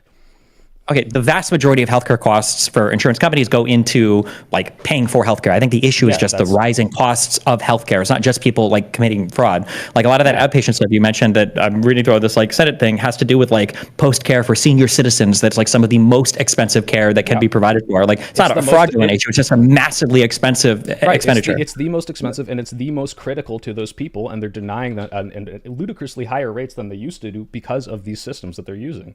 Yeah, so unfortunately, and I'm still reading through this, you say they're denying it at ludicrously higher rates than they used to. One of the big issues that I have with everybody that talks about literally anything in terms of data is when people are saying since 2019 to 2022, like, yeah, there's a whole bunch of stuff that is making data like really crazy in this like 3-year time period, and it's like very sketchy when somebody's saying there's like huge you can look at the data and you can see that the number of people being applying for that care is much higher, which is probably due to COVID, but the percentage denial rate is still increasing. Yeah, sure, but I'm just saying that the types of like acute post acute care or whatever that's being sought might be higher as well, and like maybe yeah. This is a point you made, Soy Pill, in your video as well. Not to keep bringing it back to that. I don't want to implicate other people in this argument, but go watch the Soy Pill video. It's quite good. It's enjoyable. But you show this graph of people in the U.S. who self-report delaying medical treatments at higher rates over recent years, and the sharpest increase in that rate is in COVID tide, right? So I think there's lots of reasons why people would avoid seeking medical treatment during this time, right? Like if I just have a random cold or if I just have a random small injury, but I don't want to go to the doctor or the hospital, it's already overloaded because I've been told we're going to flood the whole system, etc. Like, yeah, of course. Yeah, and if systems that are used to deny these things at a specific rate are still in place before and after COVID, of course, then the more people that apply, the more people that are going to be denied. So I'm not saying it's all because of some, crazy malicious. I mean, that's true whether fraud is happening or not, right? Like if more people apply, more people will get denied, right? Like that's true. Exactly. But the rate is going up too. It's not just the quantity. I do want to ask you something, Professor, because you mentioned, this is happening. Just a little housekeeping thing. I want to get to that. Keep that in mind. I want to make a little money. Let me just rapid fire off these. Write it down right now. Hell yeah. Right, and then we'll get to that. Keep that. Write it down. Do what you need to do. I'll just gonna go through these lightning quick. Haywood Jablomi for $5. Thank you for the $5. If healthcare is a right, isn't fighting against those who took your rights correct? Major civil rights legislation didn't happen until riots. Thank you for $5. $10 from Cavalier 40. I work as a medical biller. Almost none of you know how the claim system works. Every denial has a detailed reason, and every denial of authorization is given a reason why it does not meet medical necessity. $2 from Testicle Johnson. Luigi is being persecuted because he's Italian. Smokestack says, much love, all debaters and enjoyers. God bless. And he gives 5 memberships and pays me $5. And then $5 from Portland is Burning. 70% of people who like their personal physician, about 40% say their healthcare is good or great. Approval rating is at a 25-year low in the U.S. Thank you for the $5. Okay. Thank you. Soy. So go what ahead. I wanted to ask, and I know this is an argument that I think Destiny has used before, a lot of people have used. So if we take something like January 6th, which I think was, completely based on lies, but you have a bunch of people who believe that every legal means of everything is exhausted to them, and they have no other choice but to go and commit some sort of heinous act to get what they want, and what they see as justice. In these cases where, Destiny, you still are not on the same page as me as whether or not the healthcare is doing this, but just for the sake of argument, let's assume that healthcare is denying at unfair rates, that they are doing what is tantamount to killing some percentage of people, even if they're not doing it maliciously.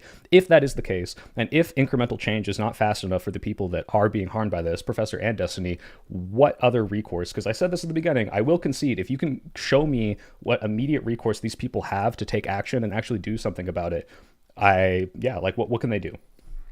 I would not say that people in a variety of circumstances, even that might be life-threatening, necessarily always have immediate just recourses, right? There are people who develop cancer from some malicious negligence or incompetence on the part of some company or party that dumps chemicals in the wrong place by a school or something, right? Those people, by dint of their imminent death, do not gain the right to go kill the people who cause these problems, even if it threatens their life, right? So I just... Wait, why not?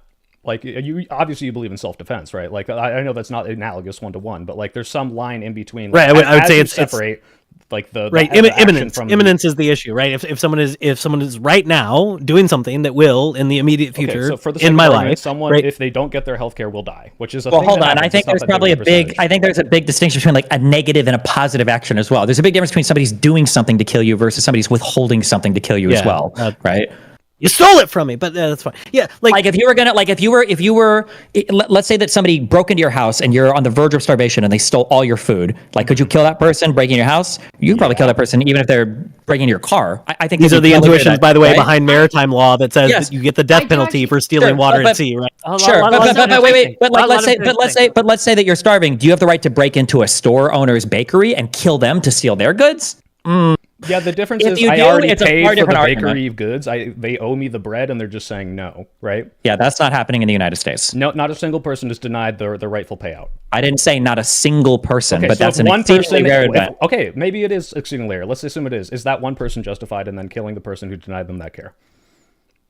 I think that, unfortunately, this situation is, there's too much obfuscation between the provider and the patient to draw a clear line there. If you did want to draw that clear line and say they could kill the person for doing it, then they would be justified morally to kill every single person up the chain of command. So you could go to the hospital. What if the people are going to get fired if they don't do it, but the person in charge who implements these systems has the power to change it and doesn't? Wouldn't he get fired too? Yeah, but he could getting fired if you don't do it. But I'm sorry. Are you saying that those people are justified in saying, "Oh no, I'd lose my job if I saved this person's life"? And they take that choice. Or be homeless. Yeah, they're much more justified. No, those people are complicit too, right? If you're in the situation where you can save someone's life or lose your job, you should save their life, of course, right? And that person's a bad person if they don't. But I'm not going to kill the person. Just real quick. Think of the moral universe you're creating. You're standing right in front of a doctor, and you're like, "I'm having a heart attack. I'm going to die." A cardiologist is right in front of me. And the guy's like, "Sorry, bro, but I'm off my shift." And you go, "Well, you know what? Fuck you, cardiologist. I'm going to go kill this health insurer that's not paying you money to give me this treatment." How does that make sense? You should be able to kill the doctor at that point, right? Is he hot? Yeah. Wait, so okay, no. Is he Italian? That's the real question. Okay, go ahead. I was just wondering if somebody I do want somebody to answer Destiny's question, though. I'll let you go, but I want to gauge with that point, right? Destiny made a point here. Do you have the right, a doctor, right, a cardiologist, someone in that specific scenario, I would assume that a doctor, first of all, would probably just help that person anyway. But let's just say they're not. Hold on, real quick. Big Papa Buckaroo, your mic, you lagged a ton during that. That's why everybody cut you off. It's because your thing was lagging, so nobody could hear you speak. Oh, sorry. Okay, sorry. Thank you. Do I go or Papa? You can go whoever wants to. Yeah, so like if the doctor is, oh hey, the system's not going to pay me, so I'm not going to help you. I think in a situation where someone was having a heart attack right in front of them, but regardless, for the sake of the hypothetical, let's say, oh, he's not going to do it because the system tells him he won't, and he will lose his job if he does end up doing that. I think the difference, and Professor, you were saying, oh well, wouldn't the CEO get fired too? Yes, but the difference is the CEO has options afterwards, but someone in that system may or may not have options once they are fired. Maybe it's literally they're weighing their livelihood over someone else, and I would judge someone weighing their self over someone else. It's a 1-to-1, way less than it would someone who is completely capable of getting fired, surviving off the money he's built from being a CEO, and using that power and leverage and clout to go and spread the word, whistleblow, and say, hey, this is not okay. Wait. How do you square that away with executing Nazi prison guards then? How do I square? Well, because Nazis, it's literally worse with Nazi prison guards. They would get killed if they would try to defect, right? Yeah, but I thought you said that they should have been held fully responsible for what they did, or maybe that wasn't your claim. Okay, I see. I say if they were actually engaged in those acts, if they had no other recourse, it's a lot harder to say, like, hey, like, did you have an opportunity to, like, when you were on a march to go run off, or like, Hold on, just to be clear, a citizen living in Nazi Germany probably had a lot less recourse than a fucking person that works in health insurance billing or something, right? Yeah, sure. Or it depends on if they're directly involved in, like, hey, I was shooting people in the back of the head while they tried to escape. Like, it's a little harder, it's a little more ambiguous, and I'd have to read up on the actual circumstances. There's a bunch of books I haven't gotten to, so. But I can see the inconsistency. I'm actually curious. I see. I'm actually curious if somebody, for example, was having an acute mental event, and they went out and committed a violent crime, and they had some sort of proposed reasoning behind it, but ultimately it was an acute mental event after a period of time of social alienation. Would you think that he should be killed? Person would it be justified for his killing? Wait, like killed at what point? Like in self-defense or after he'd already committed the act? After he committed the act. No, I think he should probably be arrested, and then the criminal justice system should treat him appropriately, right? If he was having a mental episode, then you weigh that differently, obviously, right?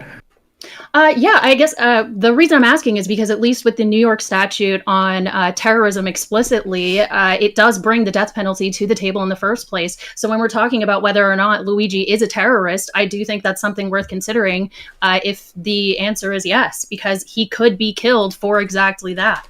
Yeah, but then that's going to be up to the prosecution to prove that he was of sound mind when he decided to murder the guy, right? This is a defense that he could mount, right? He's pled not guilty. He could plead not guilty by reason of insanity. Like, there's all sorts of reasons why he could plead not guilty. But yeah, that's going to be up to them to prove. Like, if you plead insanity, it's a defense that you have to make a positive case for. So I understand it's different when it comes to how it plays out in court. I was just asking about your personal opinion, Eucharist. I would love to hear your personal opinion on that as well. If having an acute mental event is justification ultimately. Yeah, I'm in to quote Samuel L. Jackson from Pulp Fiction, I'm in a bit of a transitional period when it comes to the death penalty in general. So I'm not entirely sure how to answer the question, but I feel that too, yeah. I think same thing as Destiny. Like, I think we handle it well in our justice system, which is saying, like, there's a certain class of people where we can understand why they did something that we would ordinarily kill someone for, that this person we might want to give them alternative, life in prison or some sort of mental health accommodation. I'm sure, but that's a thing that would have to be positively defended. Here's a question. And Destiny, I would love Buckaroo. to know I would really quick, I would just love to know, Destiny, your position on the death penalty. I'm like 51-49 in favor of it. I can understand it being a class of crimes, or somebody does something so horrible that the state and the people have decided that this is your penalty for this is death. Obviously, innocent people being executed sucks, but I don't have a strong feeling on it one way or another. I could be argued either way. Okay, so my follow-up question is, let's say, hypothetical again, let's say Luigi finds out that Brian Thompson actually has a fatal form of cancer.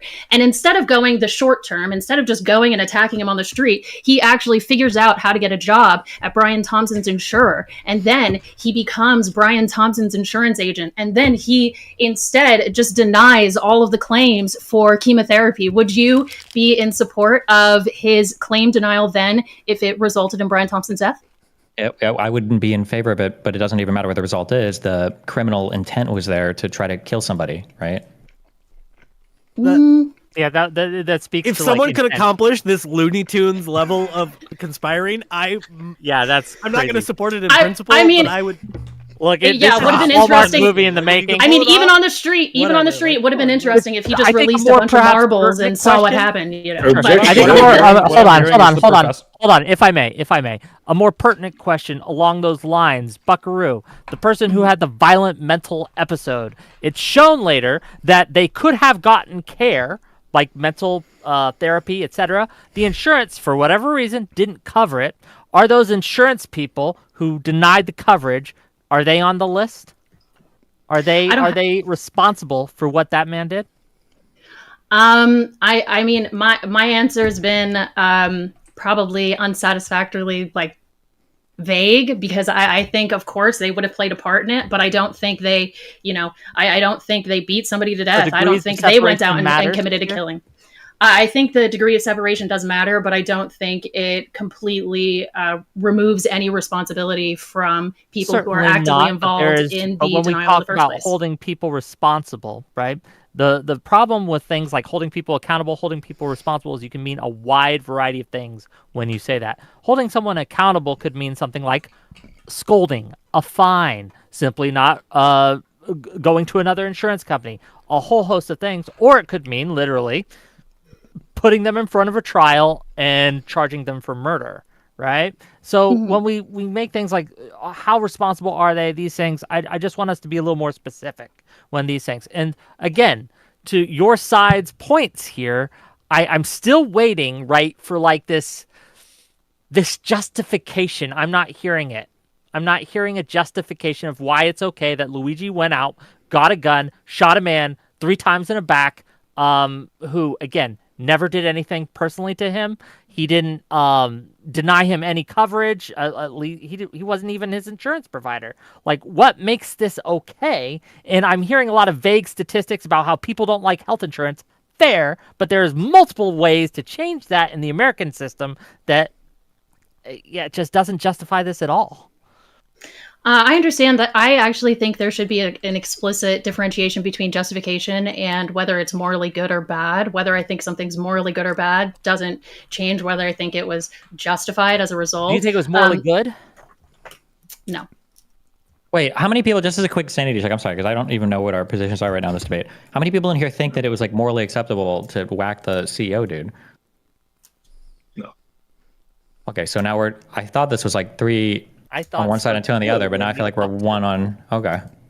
Well, that's why earlier when we brought up the question of justification, I said that I felt differently. That's why I kind of did a little, because I think there is some justification for it, because I think a part of it is just a result of the interactions between these two people. I think you can't. Well, stop saying interactions between these two people, because there were no negative interactions between him and the healthcare system, right? Do you just mean then that you understand why? I'm just trying to figure out because this is getting a little ridiculous. The phrasing of okay was fucking retarded. Was morally okay. That's way too fucking broad.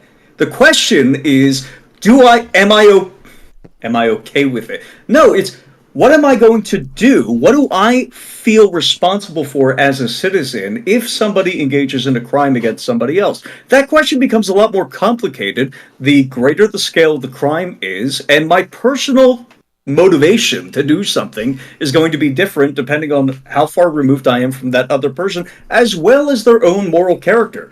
That's the problem. If Stalin gets mugged, murdered, and raped in that order in an alleyway, I don't have to view the mugger, murderer, rapist as a hero in any capacity. But I do get to be happy that Stalin is dead. If I've been negatively affected by Stalin, or if I regard him as being Are you having a happy negative that the effect. CEO of that Brian Thompson is dead? Very. Okay. Maybe that's what we should have asked. I don't know, because to me, that's sort of what I'm looking for. Are you happy that he's dead? Is it a good thing that happened? Yeah, if you want I think that people who if you're engaged in fraud, I think that one of the most vicious, disgusting crimes that you can engage in the insurance industry. Sorry, tripping over my words. In the insurance industry specifically, because you're breaking trust, which is not only going away from your financial responsibilities, but you are selling trust to begin with.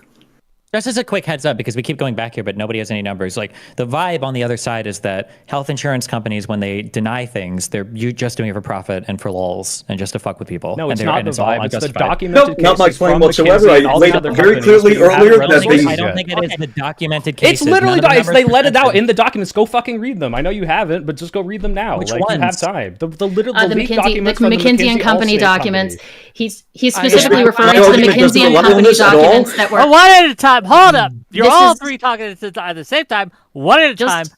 One person. One. Explain this. Go ahead, Buckaroo. You're the most. This is a McKinsey and Company document. McKinsey and Company is a consulting firm that was hired by I think it was 5 of the biggest insurance companies in the United States in the Health 90s. insurance And companies or insurance companies, because insurance companies in general cover more options than just health insurance. And when you're talking about things like auto insurance will usually cover a part of the claim, and then the rest of the claim goes to the health insurance company. When it comes, so do you understand that So this health consulting insurance firm- is a very special and separate, like unique industry? It's not. I don't think it's comparable easily to other types of industries. Like we use health insurance way differently than we use any other type of insurance, and the amount of Right, I was just regulatory explaining to you. framework I was just around- Right, I was okay. just explaining to you that when we're talking about things like car insurance, health insurance, they are at least to a certain extent intertwined, because at first the claim goes to the car insurance and then it goes to health insurance afterwards. Once the car insurance, if, for example, you get into an accident and I'll use my grandmother's experience. Actually, that's why I'm in her house with these beautiful curtains. My grandmother was recently hit by a car. She was hit by a car. The person who hit her was insured. And because of that, her claim first goes to the auto insurance, goes to the claimant's auto insurance, the claimant being the person who hit her in the first place. And then the auto insurance gets to pay out a certain amount of the claim. Then it gets bumped to health insurance to finish paying out the claim. Now, when it comes to the McKinsey and Company documents, these are documents that were exposed in a legislation. I don't remember the specific case, but during a case with Allstate explicitly, where Allstate released the documents that were given to them by the consulting firm that list in, I believe, like 150 pages exactly the tactics they should be utilizing in insurance agencies. This was in the 1990s, which is also they didn't release them. I believe They prevented them from coming out for weeks and weeks and years until the yes, fines added up to they $2.5 prevented them from million. coming out, and then when they did give them over, they actually gave them unphotocopiable papers. They made it so you couldn't photocopy them, and then after having those returned by the lawyer, the Allstate then just waited around before eventually being forced to give up these documents. But they are documents from the consulting firm explicitly establishing a new standard of how insurance agencies should pursue paying out claims. And this was in the 1990s. After the release of these documents, was any company prosecuted? No, they weren't. It was crazy. No one got in trouble. Were there any investigations in any of these companies? Yeah, there were, and they found them not to be like criminally liable. In fact, every time this happens, the same with the Andrew Cuomo case in 2009, where they say, "Hey, you are not calculating reasonable and customary fees with your systems. You are defrauding customers." These are like exact words. No criminal charges. No criminal charges ever come of this, and that's my whole point of if these people are never going to be criminally charged for the actions of denying people rightful care, which again, for the sake of hypotheticals, just assume it's happening. Why is it in your mind? Wait, no. We can't just assume it's happening, because obviously that's the entire argument. That's how we get to the more interesting argument. But, why are you assuming that? Well, it's not more interesting. It's boring because we all agree past that point. I think all of us here agree. Well, I could get you, Christopher. If the companies were literally like maliciously denying claims just to watch people die for the lulls and money, right? You have a very strong argument for just engaging the money, in some not the lulls. But if that's true, I think I can convert you have some argument there. I mean, a little possibly.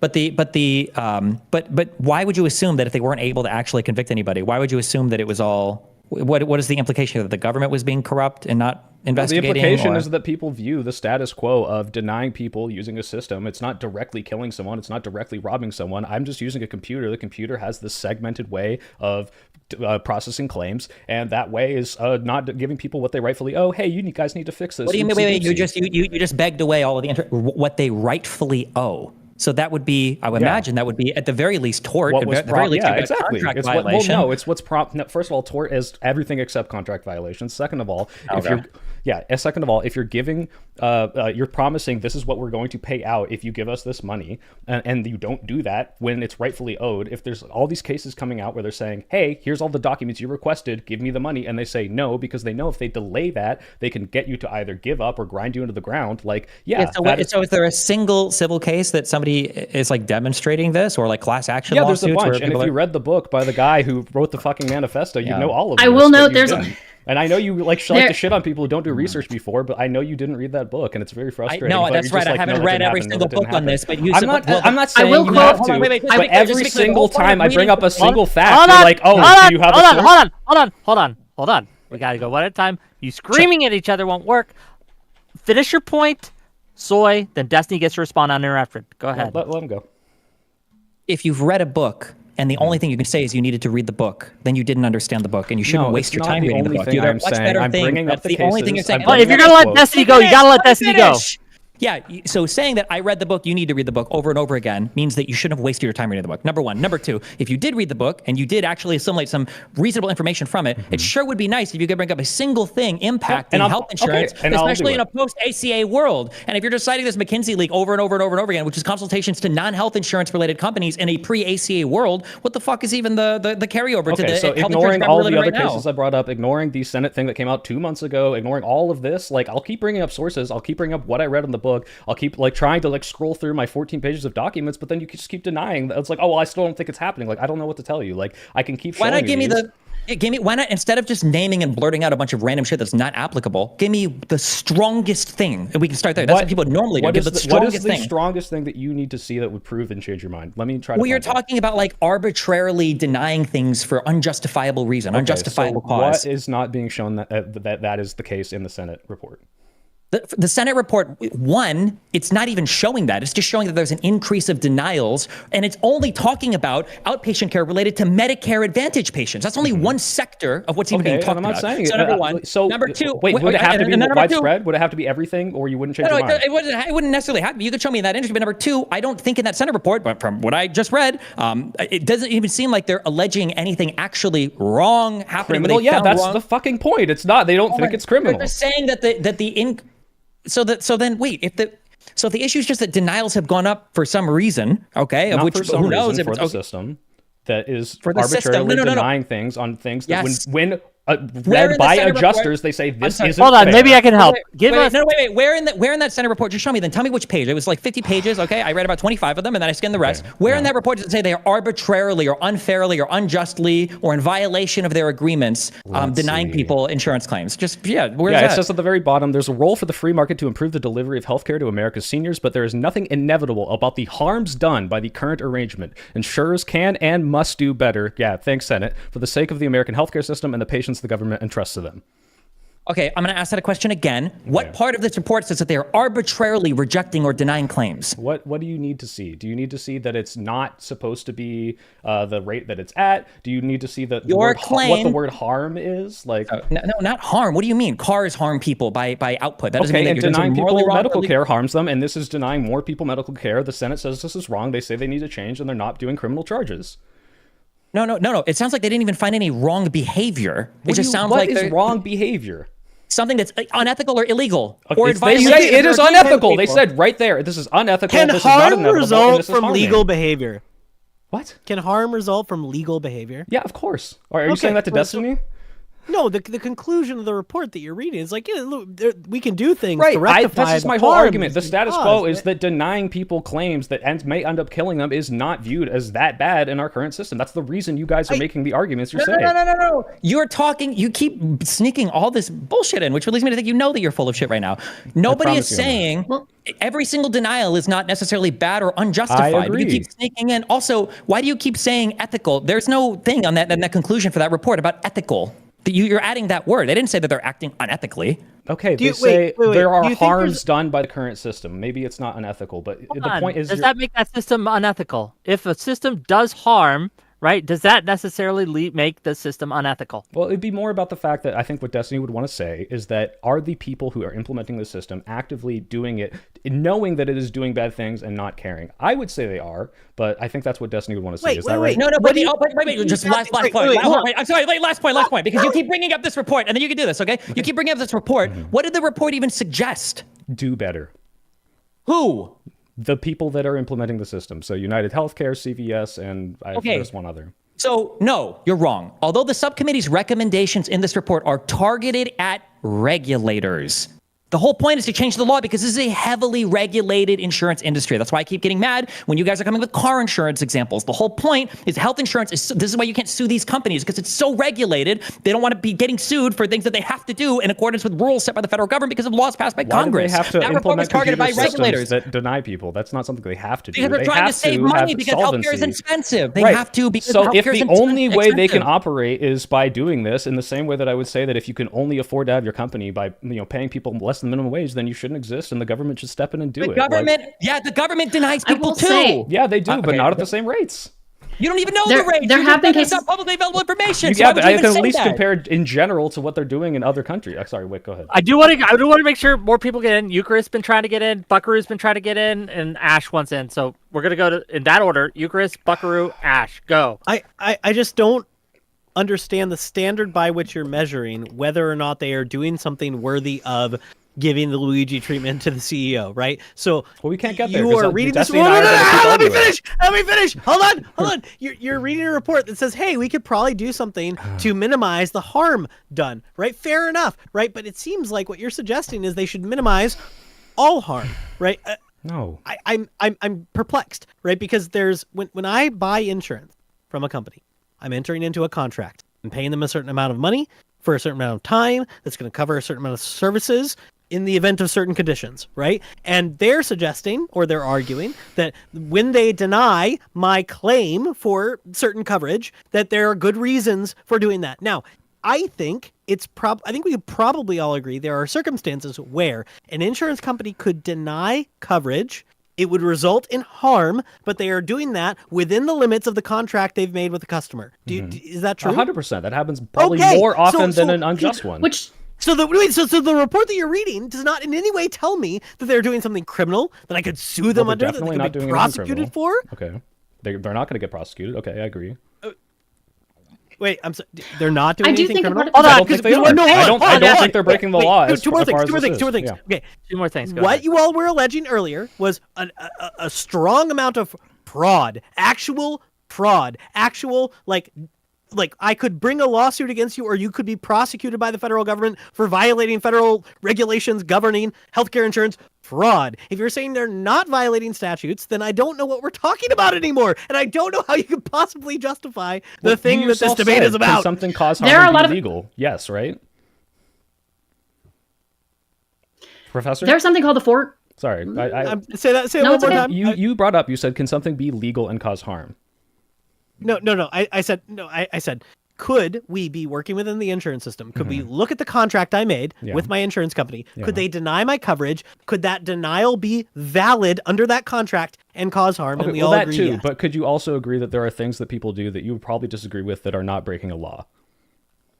Yes. That's what I'm arguing. That's okay. it. Okay. No. So then, not breaking a law that are worth over. Right. Not.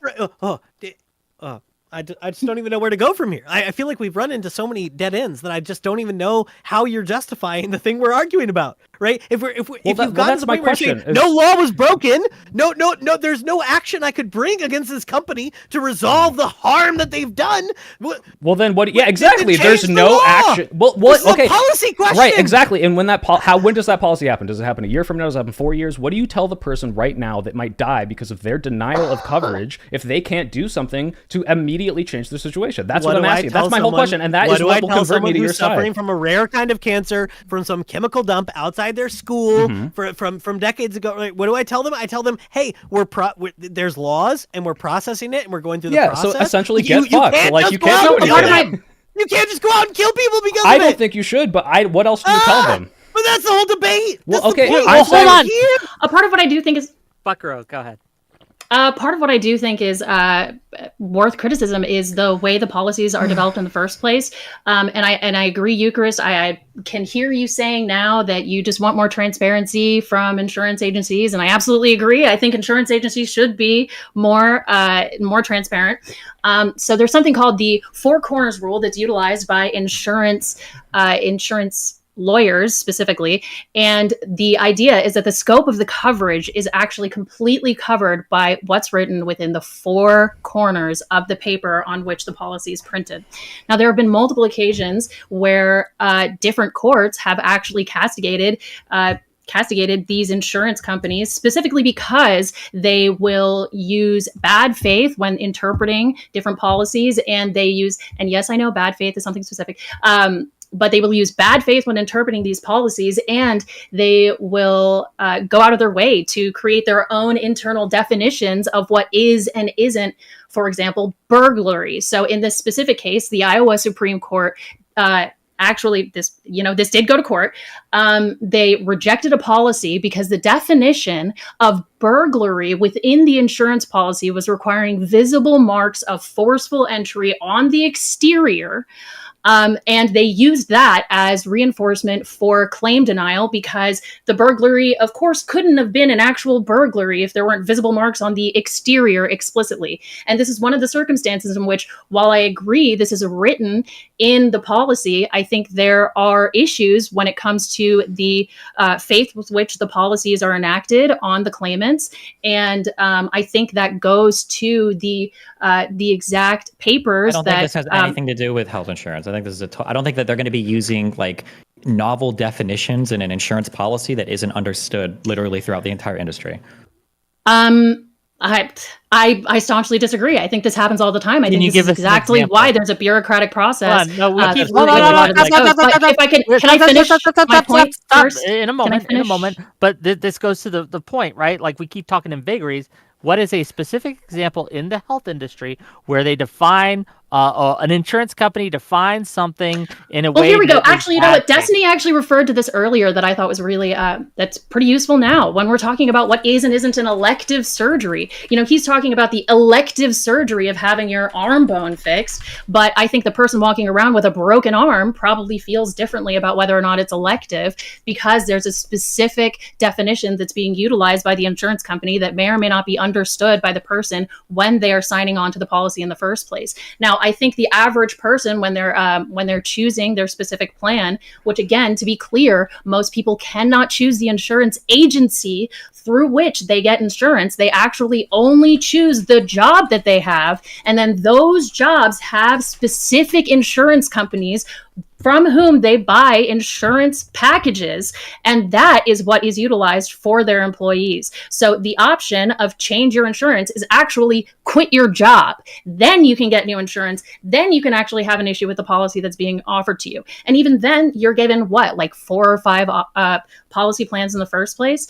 But back to my original point, I think there is something important regarding the specific terminology that's utilized by insurance agencies to deny claims that otherwise, from a good faith or what I would say is a good faith interpretation, what the Utah Supreme Court would say is a good interpretation. This is not happening. I don't. This is just a.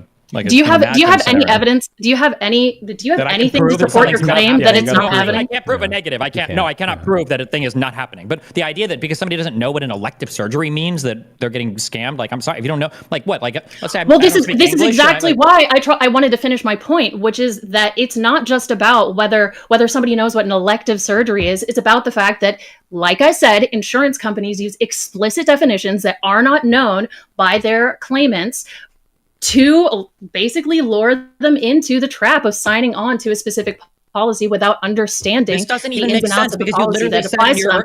If I can finish, if I can read this other quote from the Utah Supreme Court, insureds buy financial protection and peace of mind against gratuitous losses. They pay the requisite premiums and put their faith and trust in their insurers to pay policy benefits properly and fairly when the insured event occurs. Good faith and fair dealing is their expectation. It is the very essence of the insurer and insured relationship. So I think it is actually very important to understand and to ensure that the claimants who are signing up for these policies in the first place have a clear understanding of the policy at hand. And I think even have to and I wait. Why would and they I have- think the training. You got 30 seconds, right? We can't be held No, it's hostage. okay. Okay. Yeah. No, it's okay. Okay, go ahead. Why would they have to obfuscate their terms? If you just said earlier, people can't even choose their insurance anyway. If they're all getting that from their job, then why would they even have to go through the trouble of trying to obfuscate what people are signing up for?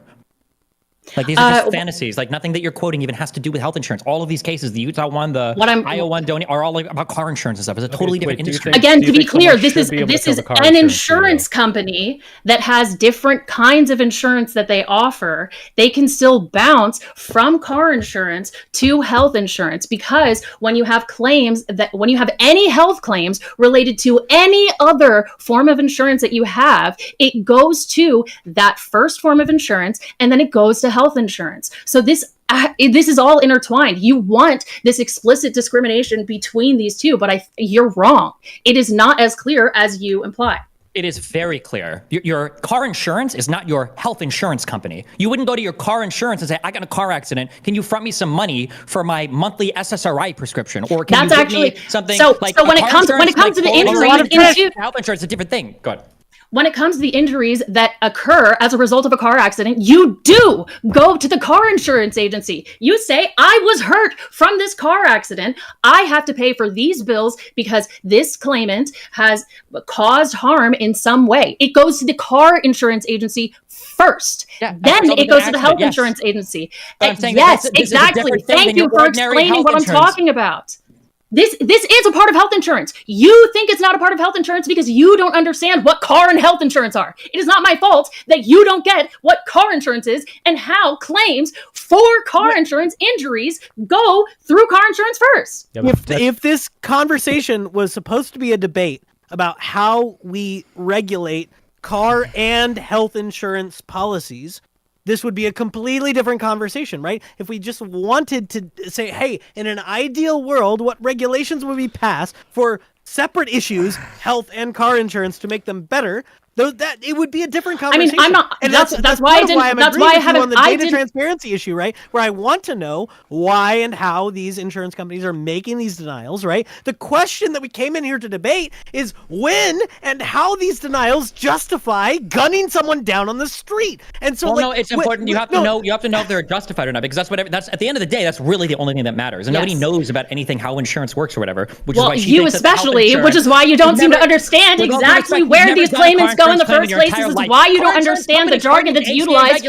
by insurance agencies in the first place. You're clueless. Do you think car insurance companies are regulated under the ACA the same way that health insurance companies are? No. Do you get a Medicare? Do you understand why you are explaining my argument to me about why I see an issue with claimants and their relationship with the insurer in the first place? Because it goes to car insurance agencies first? Destiny, go ahead. That are owned by the same company? Hold on. When I say Destiny, go ahead, I mean Destiny, go ahead. And then when I see you, Soy Pill. We're going to get you in right after, but Destiny has to have a chance uninterrupted to respond. Destiny, go ahead.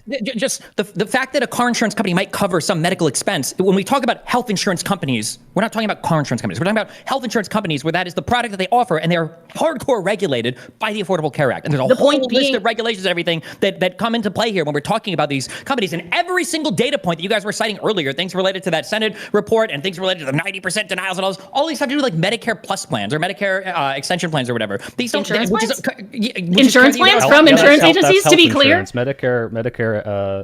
Medicare is implemented through insurance agencies with the government. The insurance agencies.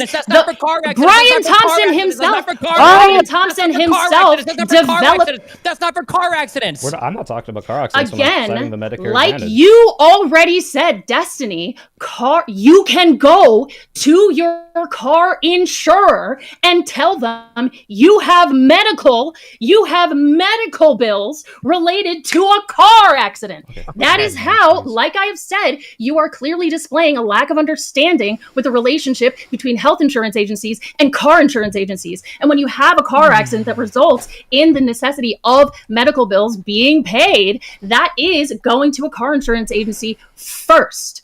Now, soy bill. Oh, thanks. First, I want to say Destiny is drinking Soylent right now. That makes him objectively the most correct in this conversation. Destiny, I'm looking at this report. I did not quote every single thing. I didn't know you would fight me so hard on this.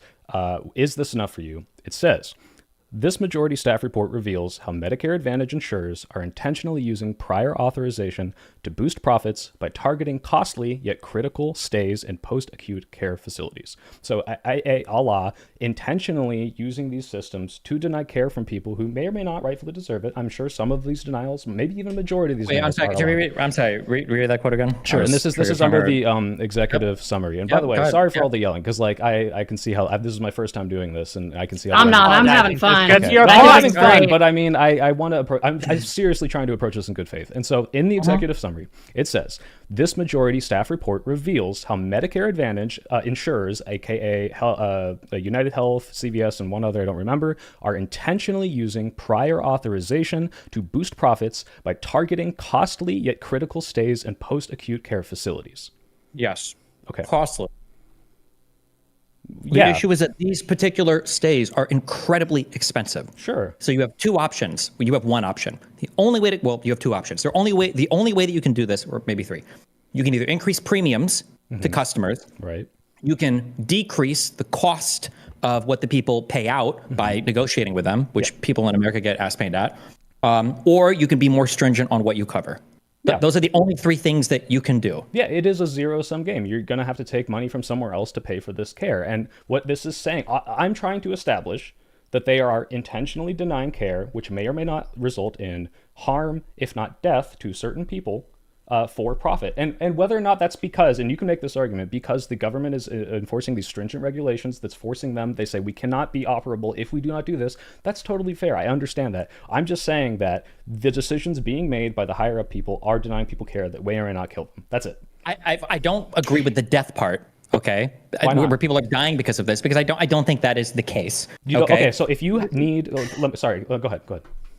This has to do with staying in care facilities after surgeries and stuff, right? Yeah, right. So if you have a wound, there are alternatives to this, right? You don't have to go to a facility afterwards. You can get like in-home treatments instead, or you can visit a hospital instead, right? Sure, you can do other things, right? But what this report is saying is that if the person's not being allowed to stay in a post-acute care facility and they get instead opt for that other thing, or they do that other thing, that's counted as like a denial or whatever for this report. Also, this report is only dealing with the time period between 2019 and 2022, which is an incredibly odd period for healthcare coverage, like time periods, which is why even in looking at the conclusion of this report, all of their conclusions go towards the regulations that maybe we should try to regulate this industry in a little bit of a different way. You're saying that people could be dying as a result of this. These are for Medicare Advantage plans. These are things that are on top of your ordinary Medicare already. So if you're advocating for getting rid of stuff like this and just expanding Medicare for all or something like that, these people would literally all be doing worse under that plan because they all already qualify for Medicare anyway. These are just Medicare Advantage plans. So nothing in this report is getting you anywhere near the fact that somebody was engaging in such harmful behavior. Is there a more than positive chance that someone who is denied post-acute care for, let's say, a wound, where they could get sepsis, that could get infected because they can't afford it, and they can't afford the alternative, would not die? Is that possible? No. People are not being, no. These types of denials are not like you have sepsis and you're being denied like long-term care. These are like you have an injury that you get, it's maybe some surgery in the hospital, and then you've got to do some like physical rehab or physical therapy, and maybe the doctor... Post-acute care is wounds, like from surgeries, that if you don't treat correctly... Sepsis? No, wounds. Wounds could become septic post not treating them, right? Yes, it could, I guess. Right. So is it possible that there's even one person who's denied that post-acute care, that their wound is not treated correctly and they die?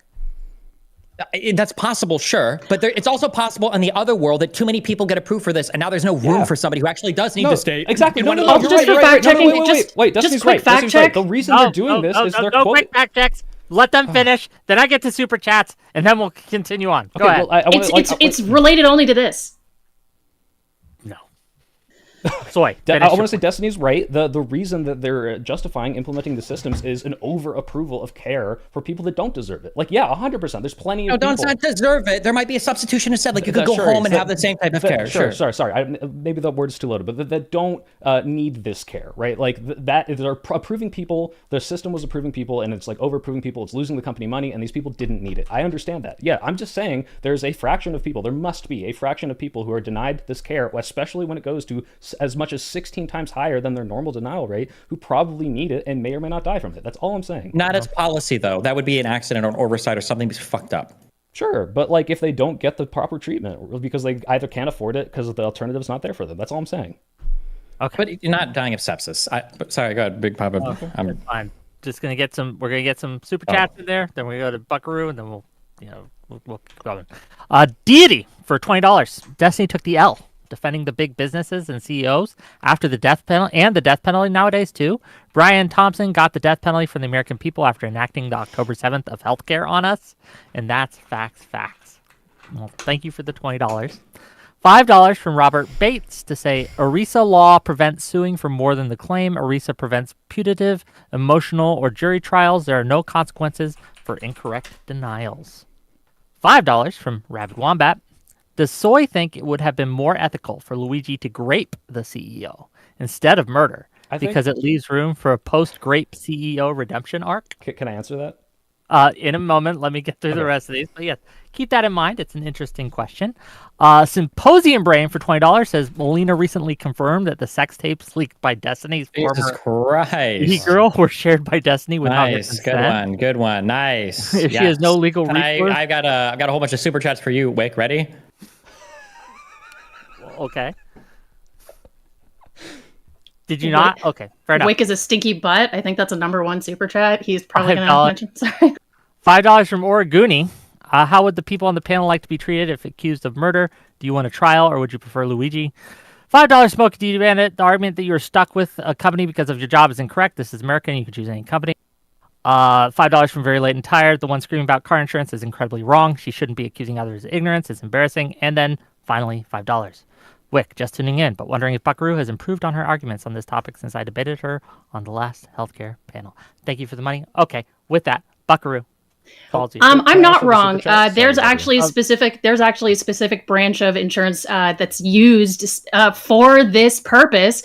It's called third-party liability, and if the car insurance company denies the claim, it doesn't go to medical. The only way it goes to medical is if it goes to car insurance first and is approved by car insurance, which is, again, why I will reiterate, there is a complex relationship between all of these kinds of insurance, and the discrimination that you're trying to make, Destiny especially, between health insurance and car insurance is just a fallacy made in your own mind. Third-party liability. What do you think third-party liability means? It's a specific term used, again, with the insurance having its own definitions. It's actually a specific branch of insurance companies that's used to interact between the car insurance and medical insurance. It is used because, first and foremost, they are different kinds of insurance, but if the car insurance denies the claim, it does not go to medical. It has to be approved by the car insurance company to go to medical in the first place.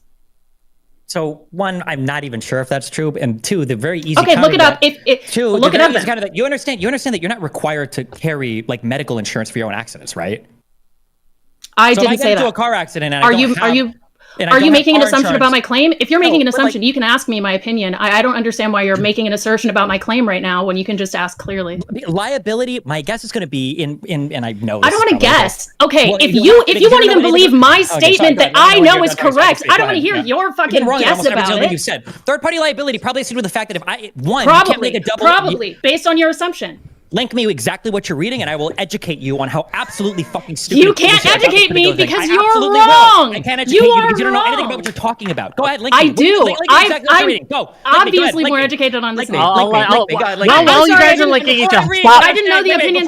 Before I read what you're saying, my guess is third-party liability tries to avoid two things. One is if you get into an accident where you're clearly like at fault or you've done something bad, or the car insurance company has checked it out and you're not liable at all for a particular thing, and they say there's no injury here, you can't go to a health insurance afterwards and try to get a claim that somebody else already validated created is like, this is absolute bullshit, number one. Or number two, it's so that you can't do double claims. I can't go to my car insurance and say, hey, I got an injury, can you give me money for it? Oh, and go to your personal insurance and say, hey, can you give me money for this injury, so you don't do a double claim. That's my guess for what third-party liability has to do. Usually you go down a line of liability, so you're not double claiming. This is the same thing with credit cards and other types of liability insurance as well. Third party liability insurance. While you guys wait, Buckaroo. Look, can I? Because you guys are talking past each other. Can I just say? You guys are just not listening to me. We're not talking past each other. We just disagree because he doesn't know what he's talking about. We are going to mute for a moment so I can fucking do this thing, okay? We're going to give it to Soy. It's Soy's turn. You can link Destiny, the appropriate thing, and you guys can have that little back and forth later. But I want to hear Soy's opinion, and he was asking a very interesting question. I'll get to the super chat, but I want to say, like, about you guys. Yeah, I'll get to that. But the thing that you guys are arguing, like, Destiny, you were talking about how the examples we brought up were from auto insurance. It's not applicable to health insurance. I agree. Like, it's not one-to-one. What Buckaroo's trying to say is that sometimes the health of people is determined by these companies that do auto insurance. I think that's all she's trying to establish, and that sometimes these bad practices, these examples that we brought up that you said weren't applicable, could be applicable to someone's health. That's it, right? Am I correct? I do think yes, but I do think he understands that. I think he just blatantly misunderstands the concept of third throw more bad faith in it. Just let him talk. No. Don't assume what he's saying.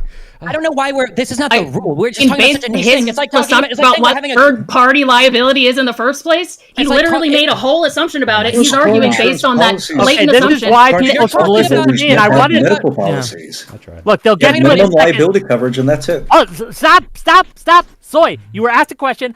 You should have just answered my goddamn question. Okay. I don't believe in doing direct harm to the CEO, because I believe there's, like probably everyone on the opposite side of this debate, that there are lots of things that we can do to make this better. I believe in making the numbers more transparent. I believe we can vote for people that will get single-payer systems. I believe we can put more regulations on hospital costs. So no, I don't think you should go grape the CEO. But the whole point of this argument, and the thing we'll never get to because we keep arguing about whether or not the insurance is even doing this, is once we know that assuming that the insurance is doing this, and Professor Bunn has tried to address this several times, then is it justifiable for someone who is suffering under that system to do something about it? And I don't know if we'll ever get that, but yeah. We won't, because that's it. Because most people are gonna be very narrow in their agreements there. They're gonna be slightly opposed or slightly in favor of. I'm sure that even for Eucharist, as principles he might say he is, as a fucking conservative professor, mustache having motherfucker, I'm sure I could find scenarios where you would argue that it's understandable or maybe even justified to take action against some system that is like horrendously failing you. That if I can show you that police officers are intentionally ignoring 911 calls where you're being murdered or whatever, that there are probably times when vigilantism is not only understood, but maybe even like morally acceptable as a way to further some goal with a system that's clearly broken. But most of our moral arguments are going to take place within the framework of a system that we believe is functioning to some extent. So that's why we have to make the argument for whether the system is functioning or not. Vigilantism is a great thing in tribal societies where there's no court. Vigilantism is a horrible thing in societies where you do have court. But also, you can link in the general chat. Link in the general chat of the Flock. General for that's for Buckaroo. I also put it in that's what's so interesting. The Destiny, because it seems like if I were able to show you that this was happening, and clearly I haven't, and that's fine, I accept that, then would you find it potentially justifiable in the same way that you said, yeah, with the 911 calls, with any of these other things, if for the people specifically who are not able to do and wait around for the regulation to catch up, who are specifically hoping that someone goes out, makes this big message, and causes something to happen in the immediate, like, well, what do you say to those people? Because that's the whole thing I said at the beginning, guys. I will concede if you can show me there's a better alternative for the people who do not have the time to wait for that sort of regulation to come in and change the laws, for a new system to come, especially considering Donald Trump's about to come in, probably cut Medicare, get rid of regulations, maybe even abolish like the Consumer Financial Protection Bureau, which helps people who deal with these claims. Like, it does happen. So what do we tell those people? Like, because if you have a better option, if all these problems are happening and you have to do vigilantism, and that's literally the only thing, then of course, definitionally, you're saying by last recourse, then sure, then that's the last recourse. I'm just saying that I don't think these problems are happening like this in the USA, which is why ever to one person, 10 people, like any number, right? I'm sure that I can find one example of anything happening anywhere. Okay, so what do you tell that person? What does that person do for recourse if the legal system? If you want to go vigilantism, then if it's at the point where you're being like personally vindictively targeted by some insurance exec or a doctor, then fucking go for it. Fucking A, knock yourself out. Okay. But that's not what we're arguing here, and I don't like to even concede that, because that's a bad faith argument, because you're arguing, or maybe not you, no, you were, because you were the only one that raised your hand, is that the random assassination of a terrorist on the street by a healthcare CEO is somehow justified because of the state at large of our healthcare industry in the United States. That is a far cry from I live in Minnezuki, Missouri, and there's a healthcare agent that I fucked their mom when we were in high school, and now he's pushing the denial button on my chemotherapy over and over and over again because he fucking hates me. These are two totally different types of claims, and the latter will never read to justifying the former, in my opinion. Okay, wonderful. We've got there. So, did you get the link that Buckaroo was trying to send, Destiny? What do you think I this sent link three. is They are proving in me? Gen Chat. What The concept of third-party liability and exactly what third-party liability is for. Be specific. What do you think that this has to do with any of the arguments we made earlier about the ACA or anything else? I had to do with my arguments about what third-party liability is. Buckaroo, was my characterization of your argument with Destiny even remotely in the realm, or am I just completely off base? Yes. I said yes. I think this is exactly how different companies, different insurance. At all, like, don't even look at that types. link. Destiny, the claim is you saying that the examples we brought of auto insurance were not applicable because they're not health insurance. That's true. We're saying that there are cases where people are denied proper health care by the auto insurance that has been proven from leaked documents to carry out these practices. So does that change anything or no? No, that's not what we're talking about. We're talking about the state of like healthcare coverage in the United States, and a lot of what it's centered around has to do with court cases or Senate committee reports about like Medicare plans or managed chronic care, not things related to automobile accidents. Well, the McKinsey documents showed that they were purposely. You think old people don't get hit by cars? No, hold on. Do you think that the majority of old people's healthcare coverages have to do with auto accidents? No, but I think when you make a definitive claim that automobile accidents don't have any influence on whether on Medicare, I think you're incorrect. Influence? I'm They saying are that regulated the vast majority of what we're talking differently. about is not related to automobile accidents and claims that you make for an injury in an automobile Can accident. you show evidence for that claim? Any evidence for that claim that the majority of The them Affordable are not Care Act actually? exists. Excuse me. Why are we okaying? He can provide evidence. If I'm supposed to provide evidence, if Soy's supposed to provide I will evidence, allow he him can provide time evidence to do that if he wishes, but Sure. I do So have you're asking me wishes. what are the majority medical costs for elderly people? Is that what you're asking me? majority of the claims went through insurance agencies. Stop talking about this. It's so irrelevant. Okay. And Hypertension was the specifically, most widely reported and condition associated with specifically- are they getting hypertension from car and accidents? Do you think? Is it high blood pressure? specifically, what kind of insurance they're going through initially. I have an actual interesting kind of way. We are running out of time. I want to put this. No, wait, on- hold on, wait. There's Actually, more. car insurance You think? Hold on, wait. I just discussion. want to get this. So I just want to fucking get this into the record. Hold on, Buckaroo. You think that the majority of old people's medical claims are passing through their automobile insurance insurance cars? No, I don't. What are we What was the talking point about? of the statement that you just made? To get literally any sort of refutable evidence for any claims that you've made during the whole debate. Wait, or we could just I move on think- to something completely different. Destiny, do you acknowledge that the McKinsey documents for the automobile insurance intentionally said, let us deny as many missed claims as possible, that's the minor impact soft tissue claims, just because we know that the people who are going through the litigation will not be willing to pay the money for a lawyer because the cost of the claim will be less. Is that a thing Honestly, that happened? at this point, I don't even trust it without reading it myself. If you want to link me the actual fucking document, Yeah, I can sure. read No, it. I will. But, like, yeah, they might awesome. have said it. It wouldn't surprise me if a consultation company, to some insurance company, did say some scumbag fuck shit. That wouldn't surprise me. So I would like grant that. Sure, I'm sure that could happen. Okay, Yes. and is that tantamount to like killing people if they're saying let's us deny these people claims, or not even killing? Let's not go that far. This is causing potentially permanent damage to these people if they do not get the recourse they need within the 3 months period after having that whiplash. This is also known as whiplash. I'll stop saying missed. If they don't get the treatment for that, they will have permanent whiplash injuries from that. Is that a scumfuck thing? Yes. And should that be illegal? And if someone is having non-life-threatening injuries, just things that make you uncomfortable? well, sure, but like, have you ever had back pain that's chronic? It's literally like, I can't think anymore. That's probably why this guy went out and killed this guy. First of all, you have absolutely no evidence to support that whatsoever. No, Number it's one. speculation. Number You're right. two. I've deadlifted wrong before, and it hurts like a motherfucker, and I've wanted to kill people. That's all I'm saying. Sure, but that has nothing to do with him supposedly having chronic pain. Okay, number I'm one. saying that would Number two. radicalize someone. That would cause someone to do and feel immense suffering their whole life just because they're not Didn't dying. we say that this guy wrote a fucking manifesto and he just didn't include his negative experience with healthcare and surgery in the U.S. when he murders a healthcare exec? Wouldn't we I'd expect have to go see that read it somewhere? again. Maybe. Okay, number one. That point was so bizarre. Fuck me. It wasn't like a serious. While you're like, this is waiting, trying to change while your you're mind. waiting, I'm I do sorry. have a question. I do have a question for your side of things, Soy, and I'll give it to you first. I want to hear everyone else's, because you specifically, so I've brought this up several times. That what do you tell people?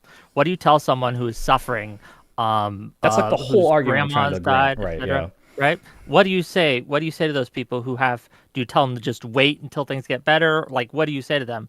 Well, the question becomes, if we could show, right, and I think that we can, that them going out and gunning down a CEO or raping a CEO or engaging in vigilante action would make it harder for every other person to get the effective change that others are fighting for in a legal manner. Do you still just kind of sit back and let them do Of course not. whatever? If it's actually making everything worse, which it absolutely might do, I'm about It 100% is. concede It that. is. Yeah, yeah. If it does, if it has them cracked down, they don't change Luigi anything. didn't just not help people, right? It made He things didn't worse. just Yeah, not sure. do anything. And if we see that He's bear making out in it the next 2 actively years, harder not only will for I say everyone. that it's like I'm already not condoning it, but I would also say no. You're like I said at the beginning of this. I will concede this is not just you're misinformed. This is you are causing active harm to You society. did raise your It shouldn't hand be when done. this was justified. You did raise your hand to say, "Is this I think justified?" that's The what I'm reason saying. it's I'm not saying that justified- there's a The reason why we potentiality. don't do vigilante, and I'll let you answer after I'm done, please. Right? The reason we don't condone vigilantism, the reason we don't think this is okay, the reason why we don't go down this route is because it makes things harder to do it in the correct way. It makes it less likely that actual change will happen that won't lead to a mass amounts of blood in the streets. If extrajudicial killings are successful and it does lead to change, then that puts a lot of people on the menu, and they can say, Yeah, look, that's it how we worked used to run this time, society. let's do it a lot more. And I think that leads to more deaths than Yes. the insurance companies Right, are. and I don't advocate for that. That is how we used to run societies before we had democracies. That was the compromise, saying like, "Hey, we'll stop going killing our kings. We'll stop killing our union boss. We'll stop killing our boss who's screwing us over." I don't think we should go back to that. I don't think that would be good, and I don't think that this is the way that we need to have it happen. But I am saying that there are justifiable ways that this could bear out, and these people who are suffering and have no recourse. The whole point of my argument is that what are these people else supposed to do? Like, what could they possibly? I almost put on my video, what if they? I don't know, but not that. Sure. And I was like, what if they, like Destiny brought up the self-immolation and how that like got not talked about a month later. And it could be the exact same case here where it hasn't even been a month yet. We're not going to be talking about this guy 3 months from now. Who knows? But you're talking about killing people for lack of like positive resources. Like, bro, are we like, we're going to be killing store owners for not giving us food. We can kill a realtor for not giving us a house. If we're homeless, we could kill. Again, I'm not justifying it. everybody I'm up and saying, down what the do you healthcare- tell the people that are suffering? Well, Prof. Shed? I mean, like, there's some degree of suffering. You're saying that any guess. amount of suffering is. You're saying that No, any I amount mean of the people that are suffering going through is chronic pain and death, like from denial, which you don't think is happening, but just assume it is, just for that specific point. If you assume away the hard part, then I guess, yeah, you like literally, I guess almost everything's on the table. If you're going to die, sure. But. Okay. But I guess, but if it's not happening, then it doesn't matter. But yeah, okay. That's kind of my point. I'm like, what else are you supposed to tell them? That's like, hey, I'm going to die in a month because I'm being denied care. What the fuck am I supposed to do? This guy's getting away with literally murdering me. Like, what do you tell that person? I guess Yeah, but it's that's tough this shit. type of care, like death is that's not even legal to deny. Even the hospital can't deny if that's like a thing that you're facing. If you're like going to die in a month, like even the hospital has to treat you at that point. Well, I guess that's also supplanting the idea. That's probably not the right word, but like a lot of people, like we said, like might be afraid to even go to the doctor because of fear of going bankrupt. A lot of people we don't even know that they're denied care. They just get the, like, hey, we rejected your claim. And then they don't pursue anything further because they don't know that they're owed more. And then they don't go further from that because they don't want to pay out more. Like but again, that's not, I don't have data to back that up. The data doesn't exist. So I won't even like. So don't all even of think these it's are like- information problems that are exacerbated by propaganda that suggests that if you go through these things, you're going to go bankrupt, right? So what we could do to solve those is to solve the information problem by more widely distributing accurate facts about the healthcare system that'd be rather great. than propagandizing people about the healthcare how system, responsible right? are the people So- spreading that misinformation? So they're making it an exasperating, you know the word I'm talking about, right? They're blowing up and blowing out of proportion this idea that it's so hard to get an ambulance, or it's going to cost you, it's going to make you go bankrupt. And so because of all this misinformation out there, people choose not to engage in these services. It leads to worse health conditions that eventually affects their quality of life and they die. Are the people spreading that misinformation on the list? Characterizing it directly led as to harm and misinformation death. is incorrect because it's an accumulation of different anecdotes that people are experiencing, and that goes to the corrosion of social trust that we actually penalize financially, as described earlier. They are further removed. They're less proximate to the evil and the corrosive nature of their misinformation than the people who are causing it to begin with, by not publishing their numbers, not making them accessible, publishing them in a way that makes them a little bit more difficult to read, we could say, or making them unclear. What is a closed case versus an appealed case versus a denied case versus settled case? Like, if we don't have consistent standards for these, we should be looking at the health insurance companies instead. Okay. Gang. But I got to jump in because I've been. Waiter, my hand is getting cold. I know we'll get to you, and we will give you a word here, but I'm just saying we're going to go to Ash, and then we are going to go to closing statements. I want to respect everyone's time. If you guys want to call in and stay after, by all means, right? But I do want to allow an escape to those who wish to do so. So Ash, you've had your hand up. Give us your point. Yeah, I just want to go over. I'm excited about the upcoming destruction of the Affordable Care Act. I think it's been horrific to the American healthcare industry by incentivizing healthcare companies to stop driving down costs, which they used to devote a fair amount of their time to, was driving down costs. But if they drive down the cost of a claim by negotiating with a healthcare provider, then that decreases, that eats up administrative costs, but also means that their ratio gets thrown off in a different direction, so that now their payouts look lower, and they've just eaten up a bunch of administrative costs. So now they have to make up for that in other ways that might not be appropriate. So their incentives right now are to offer settlements, are to delay, deny, and defend up until the end of the year. And then if they are a little bit over, they can offer some rebates. That's all I'm saying is, like, hey, these people have the means, they have the motive, and they have the opportunity. I don't necessarily know if they're actually doing it, but I have a lot of claims that they're actually doing it, and I see a healthcare industry that's protected from exposing themselves to any potential wrongdoing, which is why, as I said at the beginning, it's leverage. Hey, if you guys are doing wrong, then the first person to defect is, I think, going to have some kind of protection. If you guys are not doing wrong, then you have even more incentive to publish your numbers in a transparent, accurate, and clear way so that people understand exactly how their claims are getting denied, because they're different all over the place. Kaiser has a stupidly low appealed claims rate. I think it's like 0.2% or something like that. But Kaiser itself has like a very vertically integrated health insurance claim. You're mostly interacting within your own network, and it seems like a very solid system from the inside. So I have no reason to suspect Kaiser of wrongdoing, just looking from the outside in at that one statistic, Yeah, but we don't know. This has to do with, like, what is your engagement with the healthcare system? Like, the fact that you just said that it seems great because of that.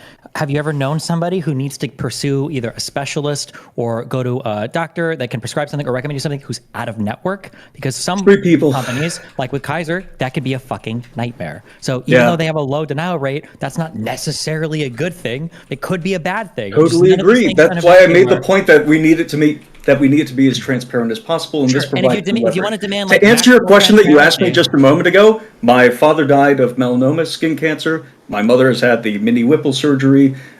She had basically a benign tumor that was, a precancerous tumor on her pancreas that had also spread to, I believe, her gallbladder was removed, or a piece of her gallbladder. I don't remember the exact distinction between the Whipple surgery and the mini Whipple. That led to some medical malpractice where a mesh was left inside of her body and went undetected for several years afterwards and caused her quite a few problems. She actually went into sepsis several different times. I'm currently waiting on a specialist for a GI problem because my grandfather died of colon cancer. My mother had cancer. My father died of cancer. So I'm waiting on that specialist now. I interact with it. I'm a young person, and these kinds of problems engender fear that I try to discourage in my friends.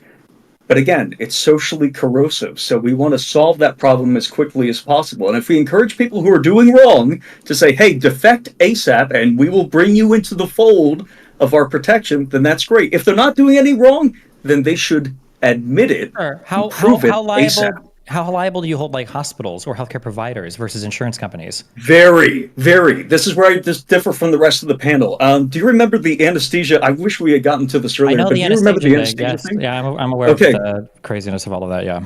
Yeah, that was okay. It was completely justified on the part of the insurance companies to start going after these anesthesia providers because they're manufactured in these 500 milligram vials, I believe, which is something like 10 doses, perhaps, conservative estimate. But you have to throw away the entire dose, I believe, partially because of hospital policy, but also because of. Yeah, It was there's a lot described of to me I last guess night as an there's a lot OSHA. of dumb shit with that. I guess one of Yeah. the things when we talk about like increased transparency, sometimes governments will provide a little bit more protection towards companies that are complying in heavily regulated environments. It's why I believe I don't think it was just the vaccines. I think that for FDA regulated drugs, assuming you follow the regulatory process and everything well, if something pops up and you like were following the process all the time, it's very hard to hold these companies liable because they're following such a regulated process. And the argument would be, well, if something happens that's bad, then the government should regulate it differently. If we're arguing that we need way more transparency so that the coverage rates go up massively or something like that, then one of two things will happen. One, either the cost for these premiums is going to skyrocket because there's way more cost in the system now for people covering everything. Or two, healthcare providers are just going to say, fuck it, I just don't take these types of like Medicare plans because the government pay rates for these things are fucking dog shit. And a lot of these people only accept people like Medicare or Medicaid patients because they have people with a private insurance where the insurance companies compensate the healthcare providers way more. Which again, I'm not, to be clear, I'm not arguing one way or another in favor of insurance or not in favor of insurance or whatever. I'm just saying that I feel like Americans have this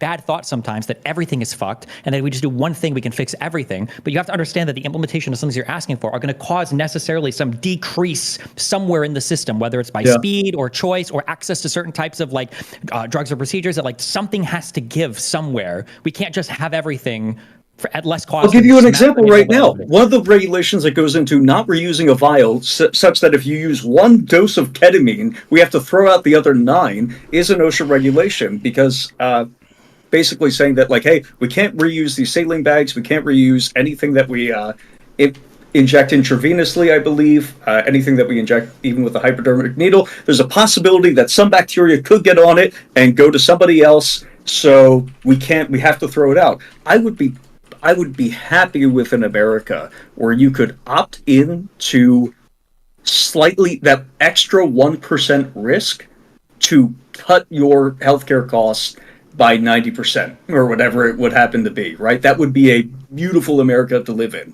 We can't live in that America because the government says no. Okay. And the government says no to a lot of different places, but yes, it would require systemic change. I think we have a little bit more leverage on the conversation now because people who lobby regularly to make it worse are now afraid for their lives, even when they're doing okay. Here's the order of operations, gang. It's been a robust discussion, a lot of yelling, a lot of screaming, but some productivity in there, and I appreciate that. I'm going to give each of these lovely individuals, and thank you all for coming, closing thoughts, closing statements, tell people where they can find you. I have links to all of their stuff in my YouTube description. They have provided me links. I have pasted them for there, so check them out. They have spent their Sunday evening with me, so give them a follow if you can. But yeah, we'll stay for as long as you guys want afterwards for the after show. Dev's wanting in. He's got some issues with you, Soy Pal, and some others. But yeah, you guys can stay if you like. If you need to go, that's fine. Let's start with you, Chris, and we'll end with Destiny. You, Chris, give us your closing thoughts. Go ahead. Yeah, so I think it's important to note. We sometimes forget this, but we live in an era of relative peace in the United States from political violence. So, for example, in the 1970s, according to FBI statistics, there was an 18-month period where we averaged 5 political bombings a day in the United States. At the turn of the century, late 1800s, early 1900s, you had labor disputes that led to dozens of people dying in dust-ups between striking laborers and the enforcement workers that were brought in to fight with them. Right, so we are blessed, I think, in a lot of ways, and we should oppose things that agitate for a world where things like the Luigi incident become the new normal, especially when we have avenues to resolve problems that we might think exist. So again, I would recommend to all of you, there's a great ProPublica series on healthcare insurance claim denials. You can learn some of the data that we have about it. You can learn some of the policies that are affecting it, and you can argue for avenues that will defeat it. I think if the things that people who are pro Luigi are alleging are true, that Thompson and UHC are guilty of fraud and can be sued and potentially prosecuted on that basis. And so you should do that instead of gunning down people in the streets. I did not hear any satisfying answers tonight on where this principle stops, which sorts of C-level executives can or can't be shot, or people below them can or can't be shot. And so I see no reason to come away from this agreeing more with the people who are more in favor of Luigi than I am. Yeah.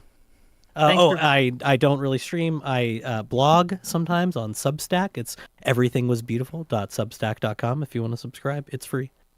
Check them out, gang. Thank you for being here. Really appreciate you. Soy Pill, what do you got? Yeah, I mean this unironically. I do want to apologize to the audience, like if I haven't properly established, because it sounds like a lot of people don't properly think that what I believe is happening with the health insurance industry or the audio insurance industry or any insurance industry is happening to a point that is bad. Jessica? You're unmuted. I think you're I'm sorry. No, you're good. I'm yelling to my cat. I'm sorry. But like genuinely, I mean, it seems that I established that if all those things were happening, there could be, it's all you can really say to the people that are suffering from it is tough shit. I don't think that's an acceptable answer. That doesn't mean I think they should go out and kill people, but it's kind of a no-win situation for those people, and it's hard for me to say that they don't they're not rightfully justified in their own thinking to say, well, if I can't have any other recourse, I'm going to go out and do something. But clearly I haven't established that. Now, it sounds to me like Destiny said he would agree were that all true to a point, which makes me just want to try to prove it better and more. And I hope that at some point you'll let me speak and try to present a better argument to you, because after reading this book, I do want to go out in the street and protest within the confines of the law. Whick, thank you for putting it together. Thanks everyone for being here. Professor, sorry we didn't get to the really moral argument because we got stuck on the other stuff. And I could pretend like I'm above this, but Destiny, I really like your stuff. I've been watching you for 7 years. It's an honor to be here. Thank you so much. You're always raising the bar. I mean, I've heard that your leaked tapes weren't that good, but you just glazed the shit out of Brian Thompson. So clearly you're always doing better. So thank you. Okay. Thanks, buddy. His links are in the YouTube description. Check them out. Ash, go ahead. You're muted. We can't hear you. I feel like I emptied my own tank a little while ago. Sorry. So again, my argument differs from my colleagues here a little bit. Again, I think that we have a reasonable suspicion that something could be going wrong from people who have the means, motive, and opportunity. And again, I focus particularly heavily on the motive. And I think more importantly, their incentives to do right by their customers have actually been diminished by the Affordable Care Act. So again, I think that this provides us with some leverage. I don't think that it should continue. I hope it stops as soon as possible on both sides to the degree that it's actually happening. But again, I'm not going to weep or cry if somebody's suspected of wrongdoing and they obfuscate and lobby to obfuscate their potential wrongdoing in the face of everything else. Then I'm just not that upset about it. But I will be around for questions afterwards if Whick will have me. And also, I have a link in the chat.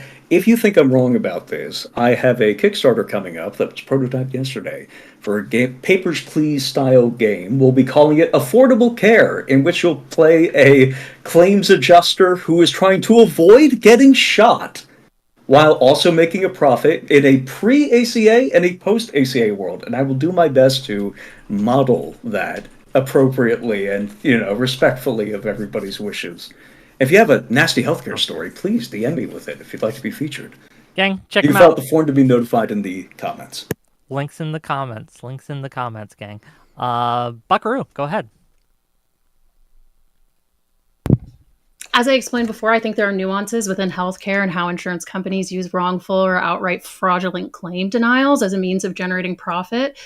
Clearly expressed in this debate, a lot of people have massive misunderstandings or outright misinformation about the insurance industry. This results in an increased likelihood of bad faith interpretations of policies utilized by companies, as explained in the McKinsey & Company files released by Allstate. Only after using those same outlined tactics, delay, deny, defend, to avoid responsibility for the few cases their claimants can afford to take to court. When this game, as they refer to it, is played with the peace of mind and health of an individual, it results in some pretty unhappy people. The ethics and advocacy for transparency, universal health care, vigilante justice aside, it's simple as fuck around and find out. Okay, their links are in my description. Thanks for being here. Last but certainly not least, Destiny, what are your thoughts? I think I agree mostly with the pro Luigi people. I've had a lot of trouble recently with my Allstate insurance because they are not covering my Vyvanse for some reason. I keep going to the pharmacy telling them that Allstate is supposed to cover it, and they say, no, sorry, that's fucking car insurance. And then I keep screaming third-party liability at them over and over again. But for some reason, they're not buying drugs from me. I don't really know why.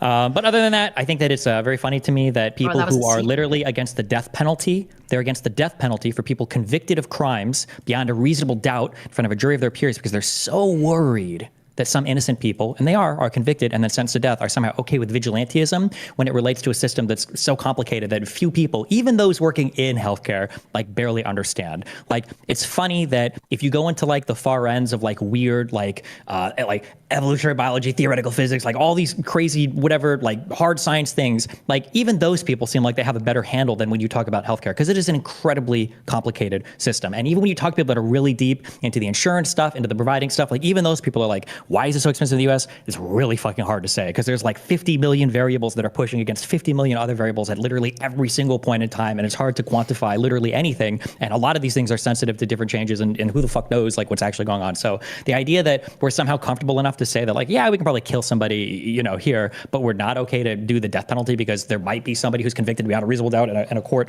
is wholly and completely and totally inconsistent to me. It's stupid. And at the end of the day, and I'll stake my reputation on money on this, nothing is changing from the health insurance industry. Nothing is changing from healthcare at the end of this because some fucking rich white loser fuck decided to off some health insurance exec because he wanted attention or because he was mentally ill or because he spent too much time on Twitter. Too much time on Twitter has been the death of us all. Okay, well, thanks for being here, gang. If you've enjoyed this content, hit that like button, hit that subscribe button. We do shows like this as much as we possibly can. Again, if you guys want to stay for some callers, that's cool. If you need to go, I understand. I just also really quick want to say thank you to Whick and everybody else who participated. Absolutely. No, I thank want you to say guys for Wick is hanging the out. worst. And no, It's true. I Well, am. like Destiny's donators said, Wick is a stinky butt. Okay, Stinky. 100%. it wasn't Very me. interesting debating politics with Philip because normally we're arguing about much more important things like Dungeons and D&D. Dragons. Yeah. Like you have the complete I wrong want to give some space to some of the new people on here to get some of their thoughts. Short Fat Otaku, then Friendly. Short Fat Otaku, give us what you thought. You were screaming in my chat, and now's your chance. A little bit, yes, a little bit. There was one avenue that you guys kind of went down, but then kind of stopped going down it. I'm just a bit curious about it. I forget who it was, but someone brought up the banality of evil. That was Professor. Oh, okay, yes. Although, and the idea there, quoting my essay, sorry. So both of us really, yeah, go on. Right. So the idea there is that responsibility is abstracted away from individuals because you have people who are not intentionally evil, but they're still doing evil actions, and that's why you have the example of the Nazi prison guard or the guy who's just filing paperwork, right? So the question I have is how far does that principle extend, right? Like, do you want to shoot people who peddle vices because vices destroy people's lives, Yeah, right? No, this is a good question. So I said this in my video. Well, sorry, I'm assuming you're asking me because I was one of the ones who brought it up. But I'm asking everyone, basically, sure, yeah. Sorry, I'm already going. So what I said in my video. So my video was actually saying I don't think it's good that we are killing people. I think that reformative justice is preferred. That's why I don't believe in the death penalty, like Destiny brought up. I think that these people could probably be shown the evil of their actions potentially if they saw like the harm they're causing directly, even though they know it's happening. It's very, very, very nebulous. It's disassociated. They're not seeing the direct actions, and I think that would be a better way to try to reform people like this. The difference in the banality of evil is that Adolf Eichmann, the guy who was orchestrating the trains to Auschwitz and all that, went to visit the camps. He saw Jews being murdered, and he's quoted as saying, "I will go into my grave smiling because I have 5 million Jews' deaths on my hands." So like he had no remorse, and I think that when they executed him in Israel or whatever, that's probably potentially, yeah, I'd say that's probably justified. Like he literally just completely unreformable, did not feel sorry at all. But yeah, I don't think that Brian Thompson is unreformable. Well, he is now, but in concept. So. Okay, fair enough. Yeah, I mean, when it comes to him, like knowing what's going on and then saying, "I don't care," but I mean, the example of the banality of evil is usually brought up is of the person who doesn't know what's going on or who is willfully blind to it, where like he could know but he decides not to look at it. So, like, let's say you have the CEO of a company that sells cigarettes, right? And cigarettes kills people like crazy. Do you want to shoot him? Do like I want to? I mean, Would it be okay if you did in the same way that it's No, like, not, kind of I don't passable want to if live you in a do world here? where that's the way we solve things, but at the same time, like, I guess it's also a completely different argument because cigarettes, yeah, they're addictive. Yeah, you could argue same with gambling. Like, people are coerced into this, but people have to make that initial jump to starting that, and it's a lot harder to place the blame versus someone like directly denying you care or something. Which, again, even then, I don't necessarily agree with shooting him. So, yeah. Okay, yeah, fair enough. Oh. Well, because then you can also extend it to like, well, what about voting, right? Because if we're gonna go down the road of even abstracted responsibility should have direct consequences. Like, well, if you vote for the wrong guy and that guy does something terrible, should you get shot for that? Like, I think no. Oh, no. But I was No, gonna this say, is, I think, ridiculous, and it's something I didn't get to disagree with my colleagues here earlier on, is responsibility. So responsibility has like these two different aspects where it's like, all right, what did you do? And then what was the context in which you did it? Obviously, I'm not saying anything special there. If the incentives were set up for you to do something harmful to somebody else, I'm going to look at your proxy.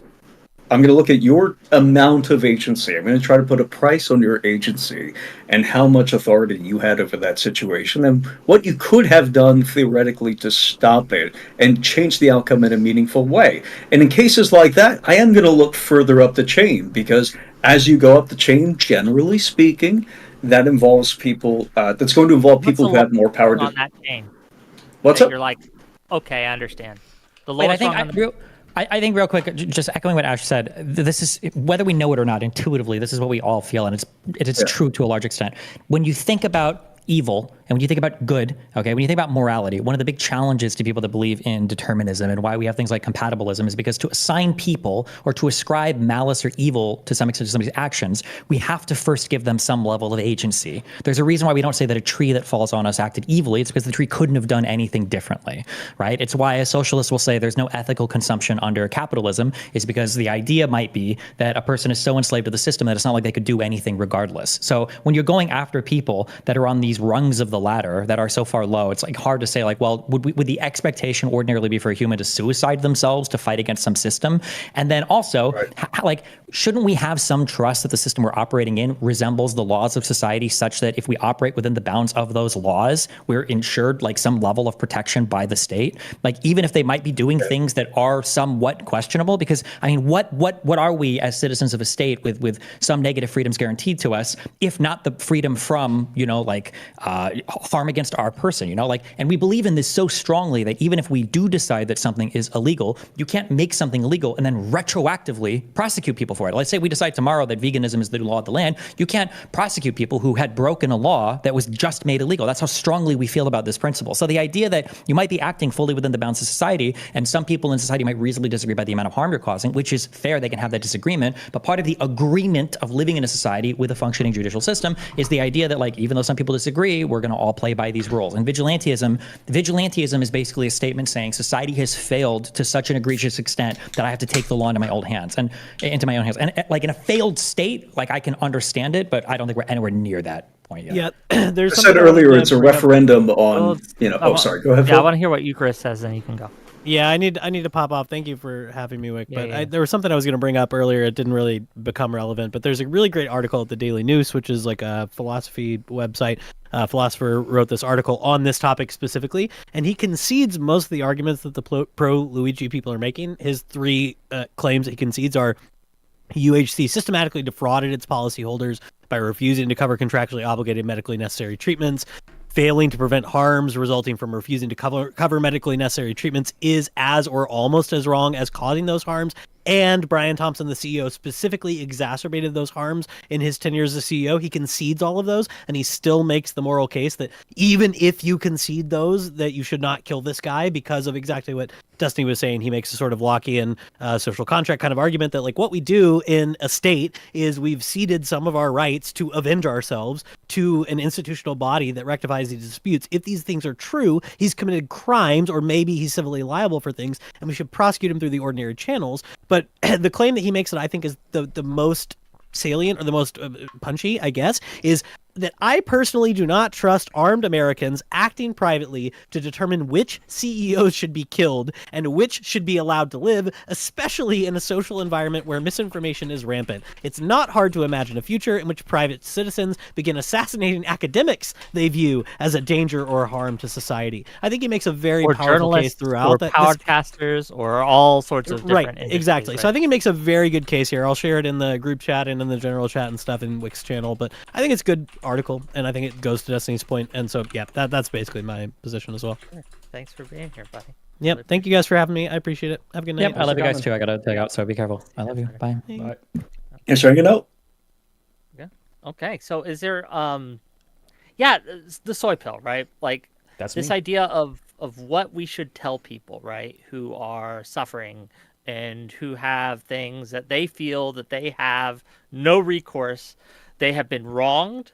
Someone has done something wrong to them, and I'll just cede your point for the matter that I'm sure that there are people who have been fucked over, right? Still, even in that case, you tell people that going around outside of the system to kill others or to grape them or to do harm to them is wrong. It's morally wrong. Right. So that was like the whole crux of my argument was I think it's cruel for me to say that to them because they are just watching injustice happen to them and essentially have to martyr themselves into like, you know, what hey, does like cruelty have to do with whether or not they should or should not do something? No, exactly. Like I don't want to live in the world where this is done all the time, so they still shouldn't do it. But it's like I'm at a loss of if I'm talking to someone who is personally affected by this, what the hell are they supposed to tell them? Tough shit, which is essentially what Destiny said, and I guess that's all we can do. But what I was saying is until I know that there's a better thing to tell them, like, hey, actually, there's this very good way to change the system radically fast. Then when people go out and do this, I'm not going to be surprised. Like Destiny said, if it's a failed state, then that's when vigilantism becomes a lot more justified because there's no other recourse. And what I'm saying is for some of these individuals,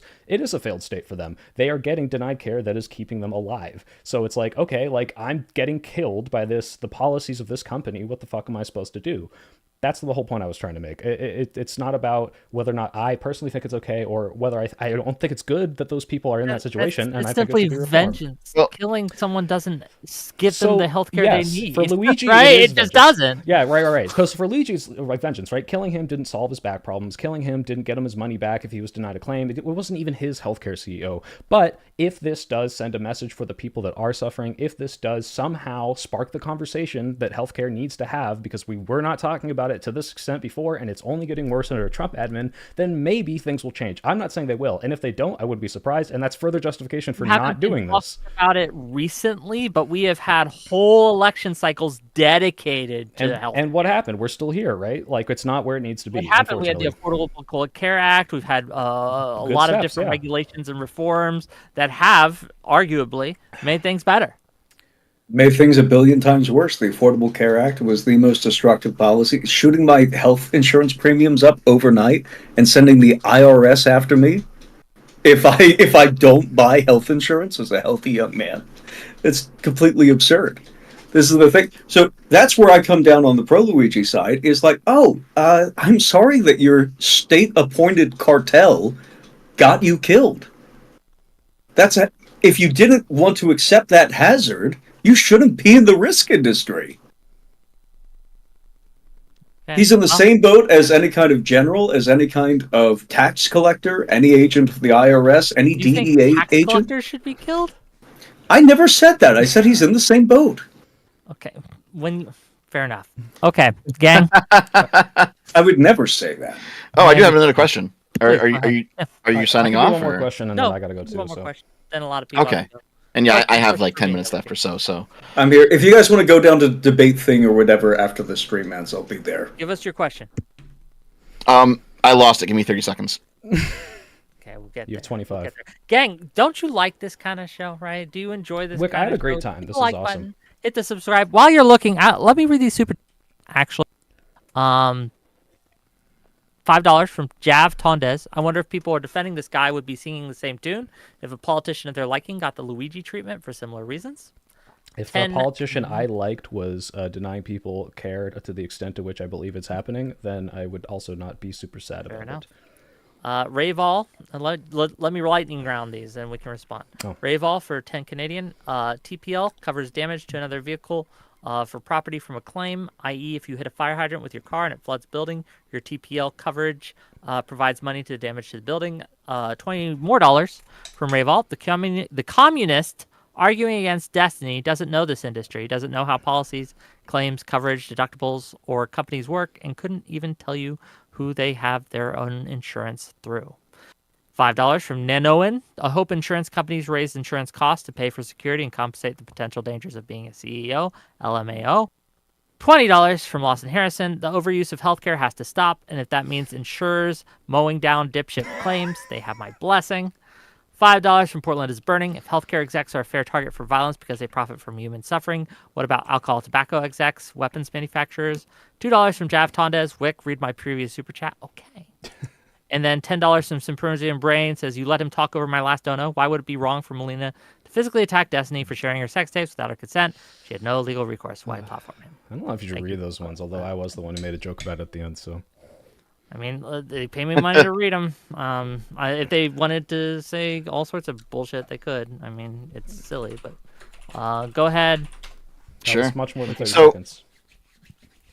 So you mentioned you seem like you're almost kind of apathetic to it, where you recognize that it's bad, but it's not that big of a deal because It Well, depends he's on what healthcare CEO happens, denied right? claims. Like if this Yeah. turns into lots of people doing this, no change happening, and it just increases violence and distrust, and then I would be very much more against it. Like, don't get me wrong, I don't think it's good, but at the same time, this is like part of a build-up against a whole system. We got super focused on healthcare, which is pertinent to the conversation. I don't disagree, but like, especially all the young people who maybe are delusional, are seeing CEO executives destroying things with oil leaks and, you know, all the bombing in the Middle East and from Northrop Grumman and BlackRock and all this shit happening. And all we've heard our whole lives, for the most part, is these people are untouchable. You can't do anything about it. Some guy says, hey, actually, no. So a lot of people are like, oh, wow, okay, like, you know, maybe this doesn't change anything, but yeah, finally someone says, go fuck yourself, like to the people that are doing this to us every day that we can do nothing about. There's like, we vote and we make incremental changes. And like I said, I'm still a believer that this could happen incrementally. If I didn't, I might be out like doing some more crazy shit, but I'm not, because I believe like if we can get Trump twice, which is fucking insane, like no one would have believed you in 2015, then we can get a Bernie Sanders, we can get an OSC. I believe it can happen.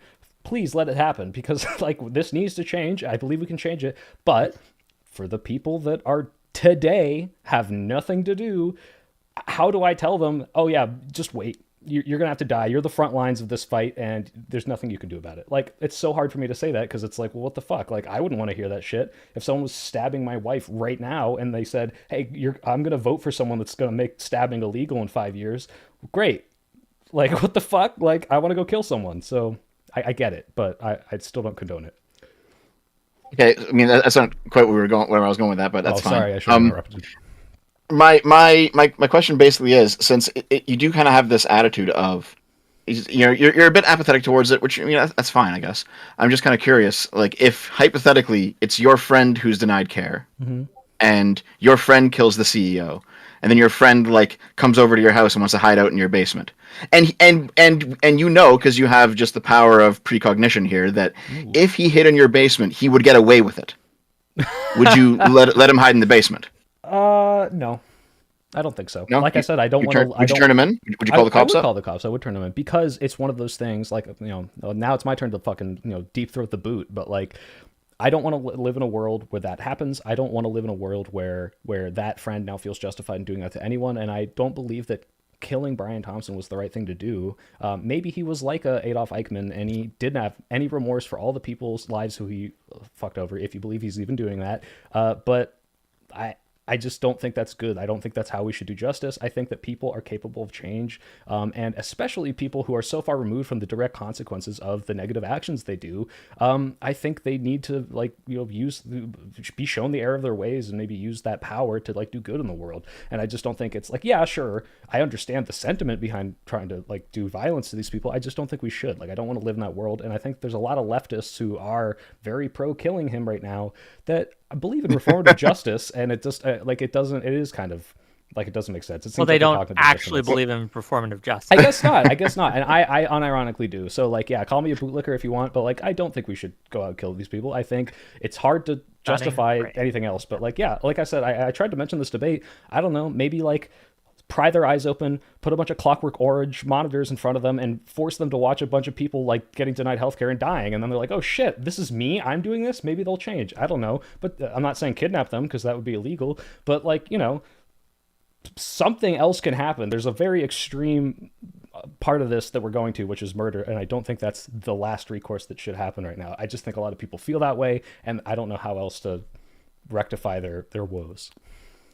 Okay. Well, gang, this has been fun. Any more questions, SFO? Otherwise, we're Nope, good. I've got to go. It's time for me. I'll see you later, man. I'll Thank see you guys so much, later. Whick, for having Thanks me. I really for tuning appreciate in, gang. Next show's gonna be tomorrow. I'm not sure what it's gonna be about yet. Maybe am we'll I just being call us, but invited we'll to do next something show?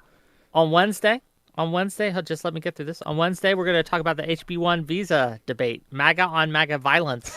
It was fun. Elon versus Twitter. So tune in for that. We got some great guests. Econo Boys coming on. We got a few others coming on. It should be fun.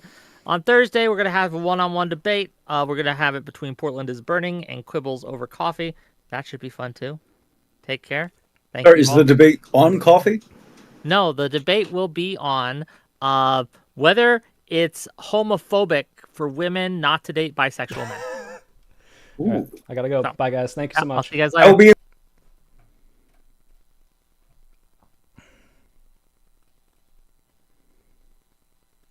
Hey, chat, if you can still hear me, I know it's black. Thank you so much for checking out the stream. I just had an amazing time, so I'm probably going to do this again. I don't think it'll be my normal content, but yeah, that was good. We'll see how the fallout is. But thank you guys so much. Type 1 to end the deep state. I love you guys. I am living my dream right now. I've never been happier. Yeah, you guys are awesome and amazing. So thank you guys, and have an amazing night. Stay safe. Have a good New Year's. Watch out for drunk drivers, and good night.